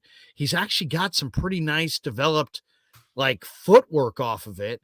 I'd like to see them, not every time down, of course, but I'd like to see them at times run their early offense through him and then let him attack the hole. And he's such a big guy. I mean, he's like, kind of reminds me of LeBron in that he can see everybody at all times. So, and he's a much better passer than you would ever think for a guy who's that raw of a shooter. So that's also kind of bizarre. But I just would like to see them run the offense through Kuminga, let him attack the bucket. I don't see anybody that can really stop him from getting to where he wants to go. And then he's big enough that if somebody does stop him, he can turn and look and find Clay, find Poole, find Steph. I really think that if the Warriors are going to win the title, they're going to have to figure out an offense that works without him just being extra. Like run it through him, play off of him, and I think you're going to see some wide open perimeter looks. Give me your guys' thoughts on Kuminga, because other teams use their young players and give them responsibilities. Because Kuminga is such the young guy on a team that has so many veteran players and they all have rings, I think they've kept him keyholed in this, like, you're going to play off of us at all times. And I think it would be easier for them to kind of utilize his attacking skills and penetrating skills and play off of him. What do you guys think? Frank, is it possible? Is it possible they could play off of Kuminga for stretches? I think that they can, but the reason why they don't right now is because he's having success and their margin for error is so small. And the texture of the game can change in a second. I mean, literally, like the previous game against Dallas, the Warriors were up like 6 or 8, and Poole was running the point, and literally within like 30 seconds, the score was tied. So I think Kerr is always thinking about tempo and managing the game, trying to win. Now, what I think can happen is you can do it out of timeouts, and you can also do it on specific sides of the court. I don't necessarily think you want him to take the ball from left and just freelance all around the court where he's running into defense, but there's some things that you can do, some side pick and rolls with him that gives him the room and the opportunity to really negotiate the lane. So I would agree with you, but I think you have to really specify what you're trying to do. And the texture of the game, when you do it, is also very important because their margin for error is so small. Now, if they are blowing teams out by 15, 20 points so they can take a breath, then why not feature the guy? Why not give him more room to develop his game? Because he is ascending naturally. But I would agree with you. They need to develop another player on the offensive end they can go to. So, what do you think? I mean, what do you think about the way I described the way they use him? It's like he's out there with them, but he's playing off of them and not they're playing off of him. Right. Like it's almost like the offense that he's getting is reactionary. It's almost like well, you're in the right place at the right time, take it away. And if I'm hearing you correctly, like you're advocating for them calling plays for Kuminga, like or just setting up earlier in the clock. I'd like to see him attack the hole, and if it's not there, cycle it around, kick it out, and let's see. And let's also see if he beats his man. One, can he finish at the rim? And we know he can. And then if he can't finish at the rim, and he gets somehow stopped, he's 6'9". Yeah. So you're talking about a guy who, to me, the one aspect of his game where I'm like, wow, is he finds perimeter shooters with some flat dime passes that are just perfect. And no, I wholeheartedly agree with you. And it's not just the fact that he can attack the paint and get to the rim easily. He's developing a beautiful mid-range game. His three-point shot is getting better and better, like by the day. I know he had a bad shooting night tonight, but I mean, I would not take tonight as the norm. It was the exception. And tonight was largely because of the fact that he was one of the 3 or 4 players assigned largely to Embiid. And Embiid was just a headache out there, man. I mean, he was eating the Warriors up alive. Look, I'm with you. I think the only reason why the free throw disparity is a problem for Golden State. They need to figure out a way to get to the line. I agree. I think the only reason why we're not seeing that yet is because the Warriors still do have a lot of other options out there offensively. Like when he's out there on the court, Clay or Steph is almost always out there with him, right? Jordan Poole is almost always out there with him. Even DiVincenzo, who had a bad scoring night tonight, he's normally counted on to score buckets. So he almost every time he's out there, and when Andrew Wiggins plays, that's another case. Like he's never like the first or even second option. He's usually like number 3. So it's just the problem is he's on a team that has a lot of other great players, and it's not easy to make him the primary focus, at least not yet. But I agree with you. I don't think it would hurt the team, and it would be nice if we saw it because I think it would be effective. His shot is so clean, man. Jimmy Chitwood, dude. That it's funny. So the draft, we see the draft, the Kuminga Moody draft, and I'm talking to a guy who knows Warrior basketball exceptionally well. I won't name him because I don't want to embarrass him, but I'm like, dude, Kuminga, that was the luckiest pick. I go, that guy could have gone 1. There were mock drafts that I had earlier this year where he was going 1. Correct. They picked 7 and he fell in their lap. I'm like, he is going to be monster. And this guy who's pretty well-known Warrior guy Matt said Steinmetz? to me, what's that? Matt Steinmetz? No. Even more better known than that. Okay. Well-known Warrior guy says to me, he ain't the guy. Moody is the guy. Moody's the guy. Kuminga, Moody. And I was like, I like Moody. Don't get me wrong, but no, Kuminga's the guy. But I can see why he said it, because Moody's skill set is more refined and more, Kuminga, when he first played in the summer league, his shot looked like he was never going to be able to shoot. Mm-hmm. You know what I mean? Like he just missed some really bad, bad misses. And it was like, this guy's a real brick. But look how he's so young that he's had so little court time that now the game's starting to come. By the way, did you see he was reunited with his parents? Yeah, just the other night, right? Yeah. Wow. I mean, think about that. We don't talk about that enough, man. I mean, seriously, I'm 53 years old. They came in to Dallas. In Dallas. They were in Dallas. Oh, wow. But I mean, Frank, I don't think he's seen them since he left home. Yeah. I mean, years ago. Oh, when he was 13. Yeah. Yeah. Or if he had, he has not. The guy was away from his parents a lot as a teenager. Well, he's trying to chase the NBA dream. I mean, that right there, it's quite amazing that he was able to navigate this entire thing, on his own with no mom, no dad to be there to hold his hand. I mean, heck, if my kid has to go somewhere in a different part of Contra Costa, we got to make 3 phone calls, 7 texts, and Right. you know what I'm saying? I mean, the fact that like a teenager, a 15 or 16-year-old could be on a different continent and just like trying to make his way in the world. I mean, it's pretty amazing, really. Yeah, he came here at 13. 13. And he went to like boarding schools and but it was crazy seeing that picture because his dad is also an athlete. Very tall too. And is very tall as yeah, exactly. That threw me off a little bit. I wasn't sure what to expect, really, I guess. And then I guess his mom is really educated and smart, and they're both just incredibly sophisticated. It is fascinating. I'm with you. That's why I was so happy. And I actually saw his embrace with Brian Shaw when they played the Clippers the last game. And it was more than the, hand slap, chest bump, and stuff like that. Brian Shaw is one of the best human beings I've ever met in my life. Interesting. O'Dowd. And the fact that Brian Shaw coached him during COVID for an entire year on G League Elite, I know had a lasting effect on Jonathan Kuminga. And I'm gonna tell you where I see that. Jonathan, he just goes out there and plays sometimes. But what he has shown me, I'm sure shown the coaches, is that this guy is receptive to coaching.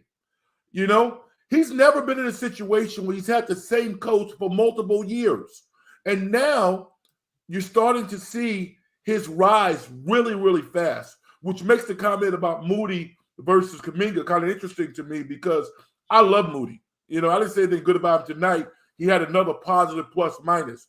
But his ceiling is nowhere near where Jonathan Kuminga's ceiling is. Yeah. So the guy's dealt with a lot. He's showing me on the court that he has the chance to be a real, real player in the NBA for a lot of years. So, I think. Yeah, I don't know.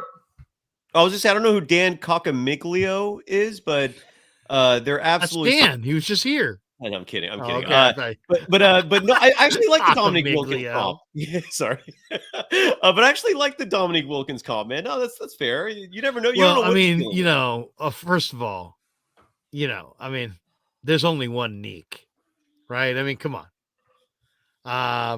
But I think Danny's right in that this guy's a freaky athlete and he's 6'8".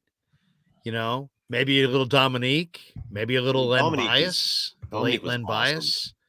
Maybe a little Kawhi. Maybe a little Drexler. I didn't watch Len Bias, so I don't know what that. I don't know. I can't understand that. But I like. First of all, to the person who's saying Rick Barry, Rick Barry was not your source, right? I like they're saying Rick Barry was the one who's it wasn't. Yeah, right. Rick Barry never hated on Kuminga the whole time I ever talked to him. So I don't think it was, but. To me, I like the Kawhi Leonard comp. I still think that there's something there too. Maybe he's just his own player. I don't know. Dan Grave or Mark Graves says, "Can I mute Dan in the chat?" LOL. That's awesome. One question I gotta throw out to you guys because I think it was here. Where did it say? Oh, well, I was going to ask you. Who was it the other night? Who had? What team does Jaden Harvey play for? Or Jaden Hardy? Dallas. Yeah, we just saw him. Yeah, and he was in the G League Ignite deal, right? Mm-hmm. And then Frank, we mentioned how Kuminga also did the G League Ignite, and I'm just kind of wondering, Frank, you played college basketball. You've seen the way the NBA has gone. There's all kinds of international players that are coming in with differing skill sets. Now we're seeing the G League Ignite option. Right. There's, I don't want to be a student. I'm going to go play in the G League.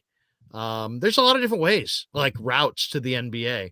And I know the college basketball coaches always advocate for college basketball. We coach defense here and this and that. I don't know. What if it's a different experience going to college than it is like you did. You played college basketball. It's a different deal than going to the G League. It's different than playing in the G League Ignite for like its own team. Like it's different than playing in Europe or internationally anywhere. What do you think if let's just say, one of the three of us had some awesome 12-year-old who literally was NBA. I mean, just, and probably the guys who were NBA probably have a good idea by the time they're 13 or 14 that they're on that track. But if you had a kid that was literally on the track and he was in high school and you could say, you know what, Billy, go here, do this, what would you advise? Would you say go to college? And would you say, and then when you say go to college, even in that, there's like the Patrick Baldwins of the world who could have gone to Duke, but he decided he wanted to play for his dad, which is kind of cool. And then he also played for a smaller school. I don't know. Frank, you played at Fordham, but you obviously played in New York City. There was obviously a lot of big time guys who played, played in power conferences. What do you think, Frank? I mean, if you had to do it again, would you go to college, G League, international? Where's the best proving ground? Where's the best place to hone your craft? Or the strip club. Yeah. Outside of the embers. You know what? I mean, I think it's an individual decision for everybody. I do. Sure. I do believe that. I would go to college, and I'm gonna tell you why. Because it's the non-basketball, non-professional, relationship building, critical thinking, social IQ development things that you learn in college. Agreed. You know what I'm saying? Like when you're in college and you're on the road and there's an opportunity for you to get in some trouble, probably some of your guys are going to say, you know what, man, get over here. Upperclassman's going to grab you by the shirt and say, no, that's not how we do it. The modeling, I think, really matters. When you get to the NBA, straight out of high school, you're ready to play possibly physically, but there's a lifestyle that you know nothing about. There's a reason why Villanova's players have sustaining NBA careers, because there's so many other skills that they learn beyond playing basketball that are valuable as a professional. Now, if my family needed the money and the player feels the responsibility to take care of the family, I get it. But ideally, I'm an advocate of education, man. Education has saved my life. I'm never going to put anything before education. 100% with you, Frank. 100% with you. 1 or 2 years. I'm going to always put myself in a situation where I can elevate my mind because the athletic stuff, that's going to be there. So here's the only thing I'll say about it, though. All right. I saw the Fab Five show the other night, and it's old. It's been on forever. But I watched it the other night on ESPN. And at the end of their freshman year, Michigan had scheduled a trip to Europe for these guys. Right. And they were freshmen in college, and they hated it. They didn't want to go to Europe. And it was at the end of the tournament and this and that. But it's like, looking back on it, I think it was Jalen Rose or Juwan Howard who was like, man, we were so young and so stupid at the time. And so, and it's like, but the fact of the matter is they talked about how just the being able to see a different culture and being able to travel to a different continent was a super eye opener. And they appreciated the experience years later.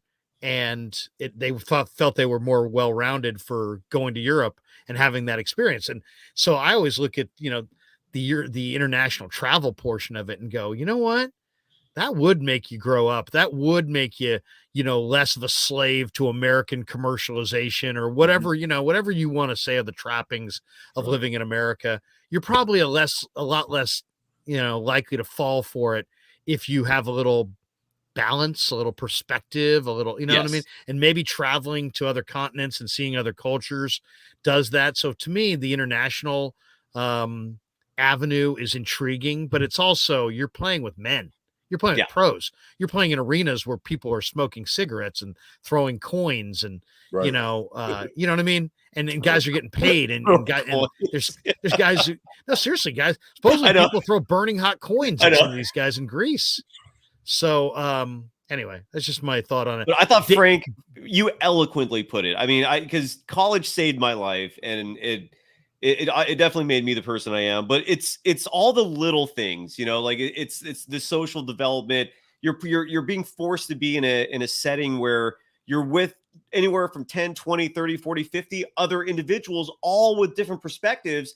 And so you're learning about each individual's backgrounds, and you're kind of figuring yourself out in this process as well. It's just, I don't think there's any other way to have a more productive personal growth than in a higher education setting. And that helps, even for a professional athlete, it helps you because the more mature an individual you are, the smarter an individual you are, that's going to translate to the court. Even if it's just a little bit, that little bit can make a difference. So very eloquently put, Frank. I couldn't agree more. Let me make one serious point too. And this goes back to my high school days. I grew up in a pretty tough environment in the quote ghetto. And I love my neighborhood. I went to a prestigious high school. All right. It was Catholic school. Not maybe it wasn't Head Royce, but it was, what borough, Frank? I'm from Long Island. So I grew up in Hempstead, Long Island. And I went to a high school that was like in Piedmont, if you will, or parts, in the Pacific Heights, that type of deal. And here's the thing. Not all, but some kids grow up stigmatized, thinking that based on their conditions, based on their color, their race, so on and so forth, they have all these built up stereotypes that says, I'm not good enough or I'm not equal. And society plays into that as well. Mm-hmm. When you are immersed in an environment with people who don't come from your background, who don't look like you, you realize at some point, I am equal. I'm even better. I'm smarter in math than such and such. And they have a lot more money than I have. You know what? And we can still connect and be friends. That stuff matters. Mm-hmm. It's why a guy like Andre Iguodala can transition from a professional athlete and go down to Silicon Valley, make a ton of money, and deal with people who don't look like him, but build genuine relationships. You know what I'm saying? It's why, that stuff is really, really important. And whenever somebody just flashes the money of how much these young guys are making, it disappoints me because you're going to live a lot longer than your playing career. And I think that gets lost. No, and I do want to add, everyone's different, right? Like, one of my best friends in the whole world was a pro surfer. And his dad was a I think a chemistry professor. And so a lot of his schooling, quote unquote, was on the road, so he never went to college, but he was so well-traveled and well-educated globally, just because as a pro surfer, he was like 14 years old. He was learning third languages. He was spending, 3-4 months in regions of France and Spain. And, so I don't know if he needed it. He didn't go to college. He ended up fine. Kobe Bryant's another example, right? Kobe Bryant, his dad was playing professionally in Italy. So he got incredibly cultured and everyone's different, obviously, but I think generally speaking, Frank, you're 100% with you. It generally speaking, it's so beneficial. And even as a society that we live in, I mean, when we use the word civilized, referring to our society, it's largely because we're educated. It's you take the education part out of it, man, and you're reverting back to a lot of really archaic practices and beliefs. And education's a good thing, folks. We see Damon Bruce in the chat says Billy should go to Indiana. Anybody who knows Damon knows that's definitely Damon. He loves Who's Indiana. Billy? I don't know what that reference is. I just texted him because I said I use Billy as if your kid was going to go to play college and let's say Billy, I said Billy. Mm-hmm. And then he's saying Billy should go to Indiana. Yeah. That's awesome. Low Steve says long live TKB. We got this one from Low Steve. Good for Larry having this form. More control, more happiness. Then we got this one. No Cap says, at Damon Bruce, what happened to your video on YouTube? You welcoming fans to your channel, and then you deleted it. I think Damon's just looking to finish up his other commitments before he moves forward on his new commitments. Sports fan, is that really Damon Bruce? Yes, that is really Damon Bruce. Low Steve. D. Bruce here, met him at a Giants game. Good dude. Best of luck, pal. Yeah. So we got a bunch of people excited that D's in the house. Sports fan says, bring back Rado and Damon. Los D. I like Krug despite going to SI. Sacred Heart guy. SH, you're phony. We got the Bruce Mahoney. I could do that all day. No Cap, did you get a new radio gig, D. Bruce? Not he's, we'll talk to him soon. Sports Fan with Larry Legend, Bruce, and Ratto. Now we've got this one. Krueger, Bruce, Ratto. Oh my God, laughing my ass off. Be sick as fuck. Mhm. All right, here we go. Sports Fan, Best Bay host, 100. Ratto is a throw-in because he's such an a-hole that goes against the grain. Ray's not an a-hole. Ray's a good guy. Sports Fan. A lot of sports fans just all over here. He's like, that's really Damon. It is. He's losing He his just mind. confirmed with me He's too. losing his mind. Damon, we love you, man. I can't wait to see where you pop up. Love you, brother. GTC Reels sends a message here. Radio's dead. Wow. Let's get him there. Val Ramos says, put the link up for Damon. Well, Damon's invited if he wants to hang. We're only gonna be here for another few minutes, but he's on more than Twitter, welcome. right? It's at Damon Bruce, I believe. Let me confirm that. At Damon Bruce. Oh, wait a second. He says, "Cheers, boys. We'll talk soon." What's up, Damon? Damon and I used to talk Warriors when we. Do you know Damon, Frank? Oh yeah, very well. We see each other all the time. When we both would hang out at the Warrior games. He had a real radio job, and I was doing my thing. So there you go. Great guy, and Great guy. What an incredible career he's having. Unbelievable. And I told him, I said, it's a pause. It's a pause in the career. It's not a failure. It's not a stop.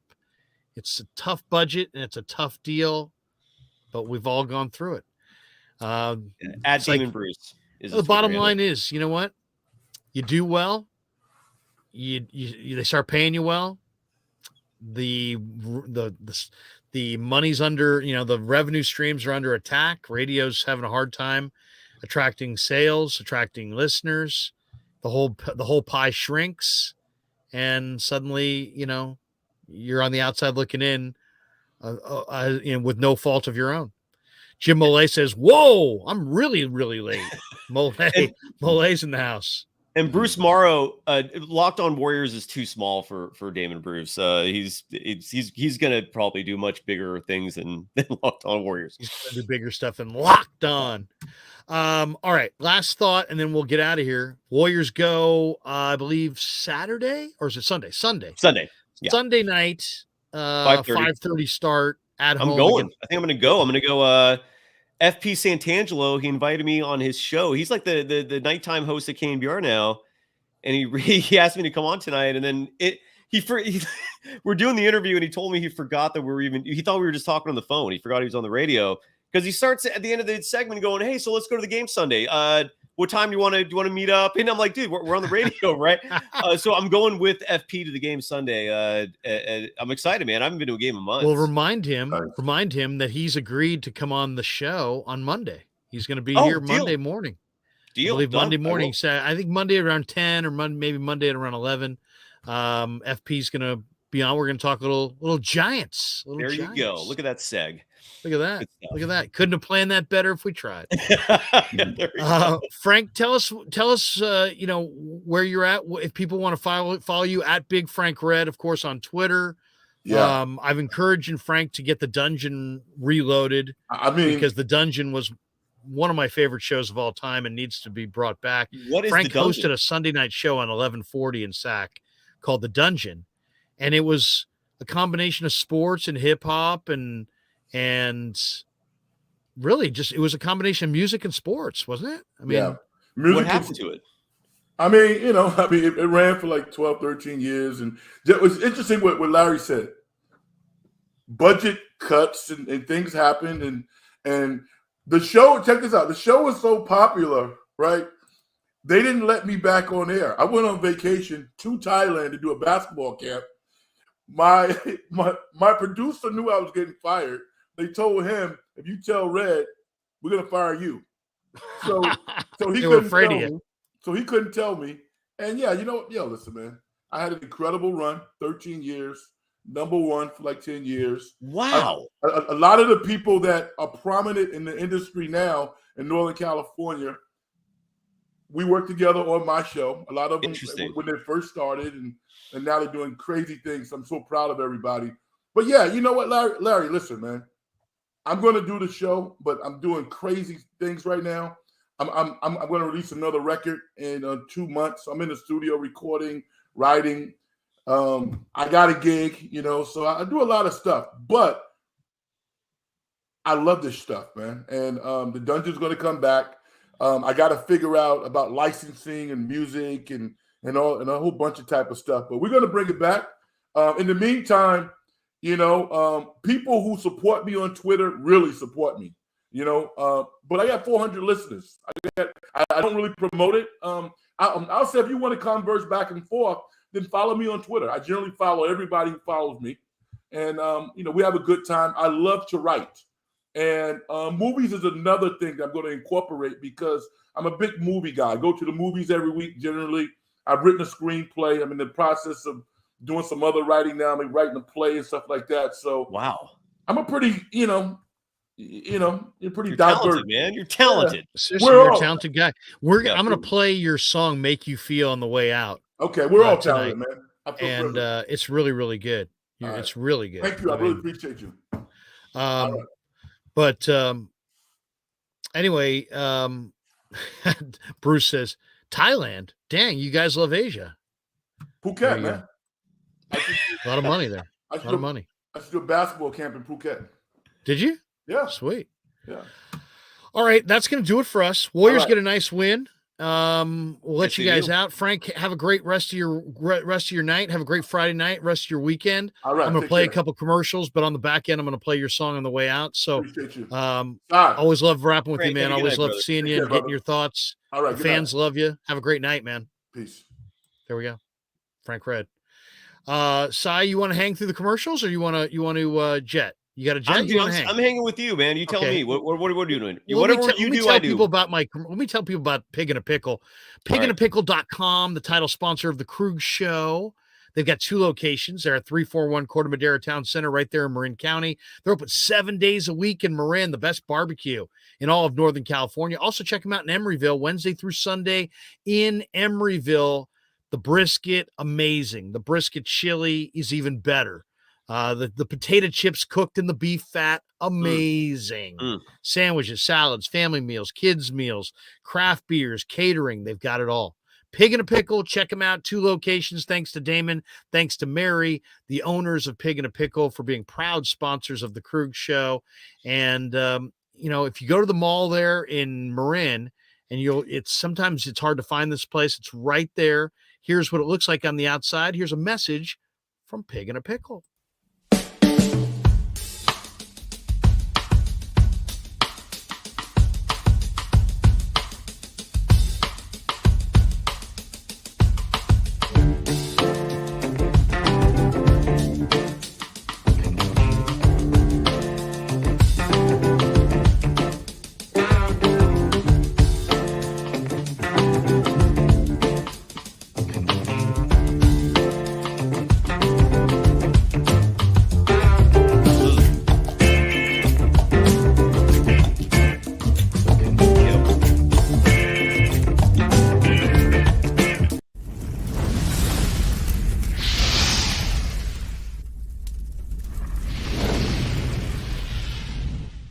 And also big thanks to Casey Bateman and the good people at Telmetrics. If you hurt yourself, you don't want to go to the ER or urgent care, but you need a resource. You need somebody to help you rehabilitate your elbow injury, your shoulder injury, whatever it may be. Check this out. I think you may really enjoy it as a resource. Telmetrics.co. Telmetrix.co.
And special thanks to the sponsor of our show and the sponsor of our trip to Scottsdale earlier this month, the New York Style Sausage Company, often imitated, never equaled.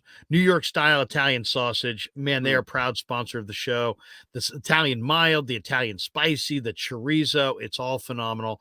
This is like that one product. If you try it, you'll be a fan for life. There's just no doubt.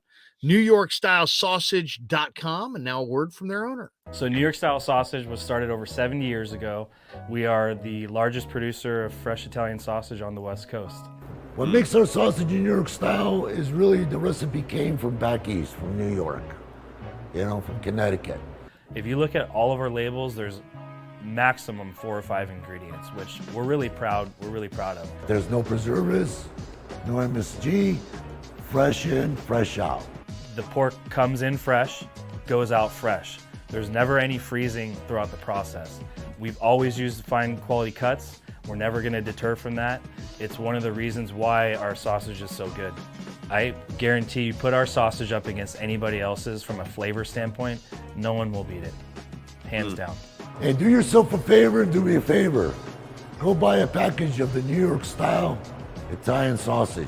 Guaranteed you will love it. Guaranteed. When you see that wink, I love him, man. you love the wink. When That's you see the that greatest wink commercial ever. from Pasquale, it's just awesome. You have a sponsor that's more entertaining than the show itself, borderline at times. Like, it's that good. Thank you. It's incredible. The chat is going off on strip clubs and all kinds of stuff. I mean, it's really amazing. Friday night. Sports fan. Oh my goodness. Mark Graves, have you seen the video of Will Levis throwing today for a quarterback? The dude's got a gun. Yeah, he does. Will Levis has a gun. Mole in the house. Have a great night, fellas. Hope to see you live Sunday night. That's right. Yeah, I can't make it Sunday. I'm at the game, but no sweat, man. No sweat. Carlo P, from a flavor standpoint. All right, so everybody weighing in. I want to play Frank's song. Frank has this song. It's really, really good. We're gonna play it right here on the way out. And who then produces those commercials, by the way. Are you doing that? Like, who's actually making those? Oh yeah, we make them. That's impressive, you know me. Man. I barely can tie my shoes. That's who's making those. Those Come are on. good cuts.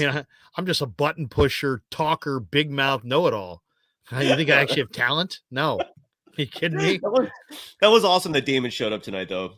That was really cool. D. Bruce. Our boy. That's her boy. All right, Si. Good seeing you, brother. We're gonna play this song on the way out, but have a great rest of your weekend. Good win for the Warriors tonight, and onward and upward. 3 in a row, maybe 4 in a row come Sunday. You have kids playing sports, or what? Oh, you kidding me? I'm gonna be getting out of the rack tomorrow early. I'm headed off to Pleasanton to my 13-year-old's got a game. So that's at like 9 a.m. right? Then my 13-year-old has another game at 1 o'clock, right? It's a double. He's got 2 different games. Baseball? What are we playing? Okay.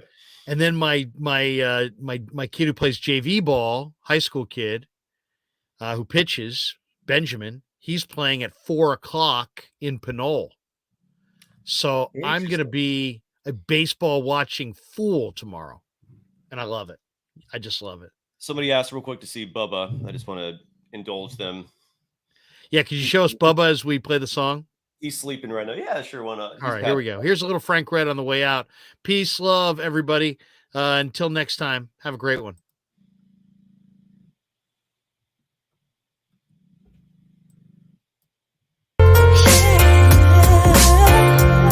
You miss your shot at life. You think there's nothing else for you to do. This ain't a tragedy, son. I know I've seen a few. You're not responsible for somebody else's thrill. Your integrity's intact and you're still trying to climb the hill. I was a lonely man. I never thought it would come true. But sometimes in life, all you have are your dreams and you. That's when you realize that life ain't standing still. And all you can do is bow your head and accept God's will. But it's funny how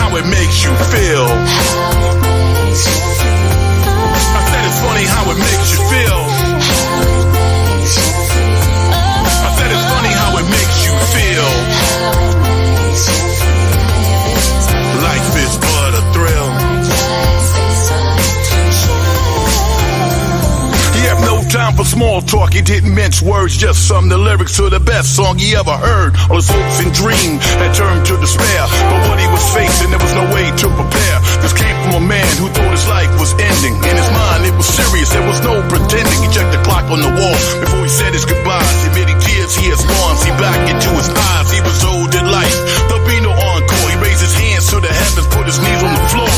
Don't have to be a genius to know he'd been blessed. He said he'd pay it forward, and always do his best. At that moment, what he's been searching for became clear. He was here to serve those who living in fear. With his newfound enlightenment and the wind at his back, he's prepared to live out his life's final act. He was a rich man now, he had purpose in life. And to capture this feeling, you don't pay a price. Before he set up on his own, he made a pledge to get some wins and live his life against the grain to the bitter end. You miss your shot at life, you think there's nothing else for you to do. This ain't a tragedy, son.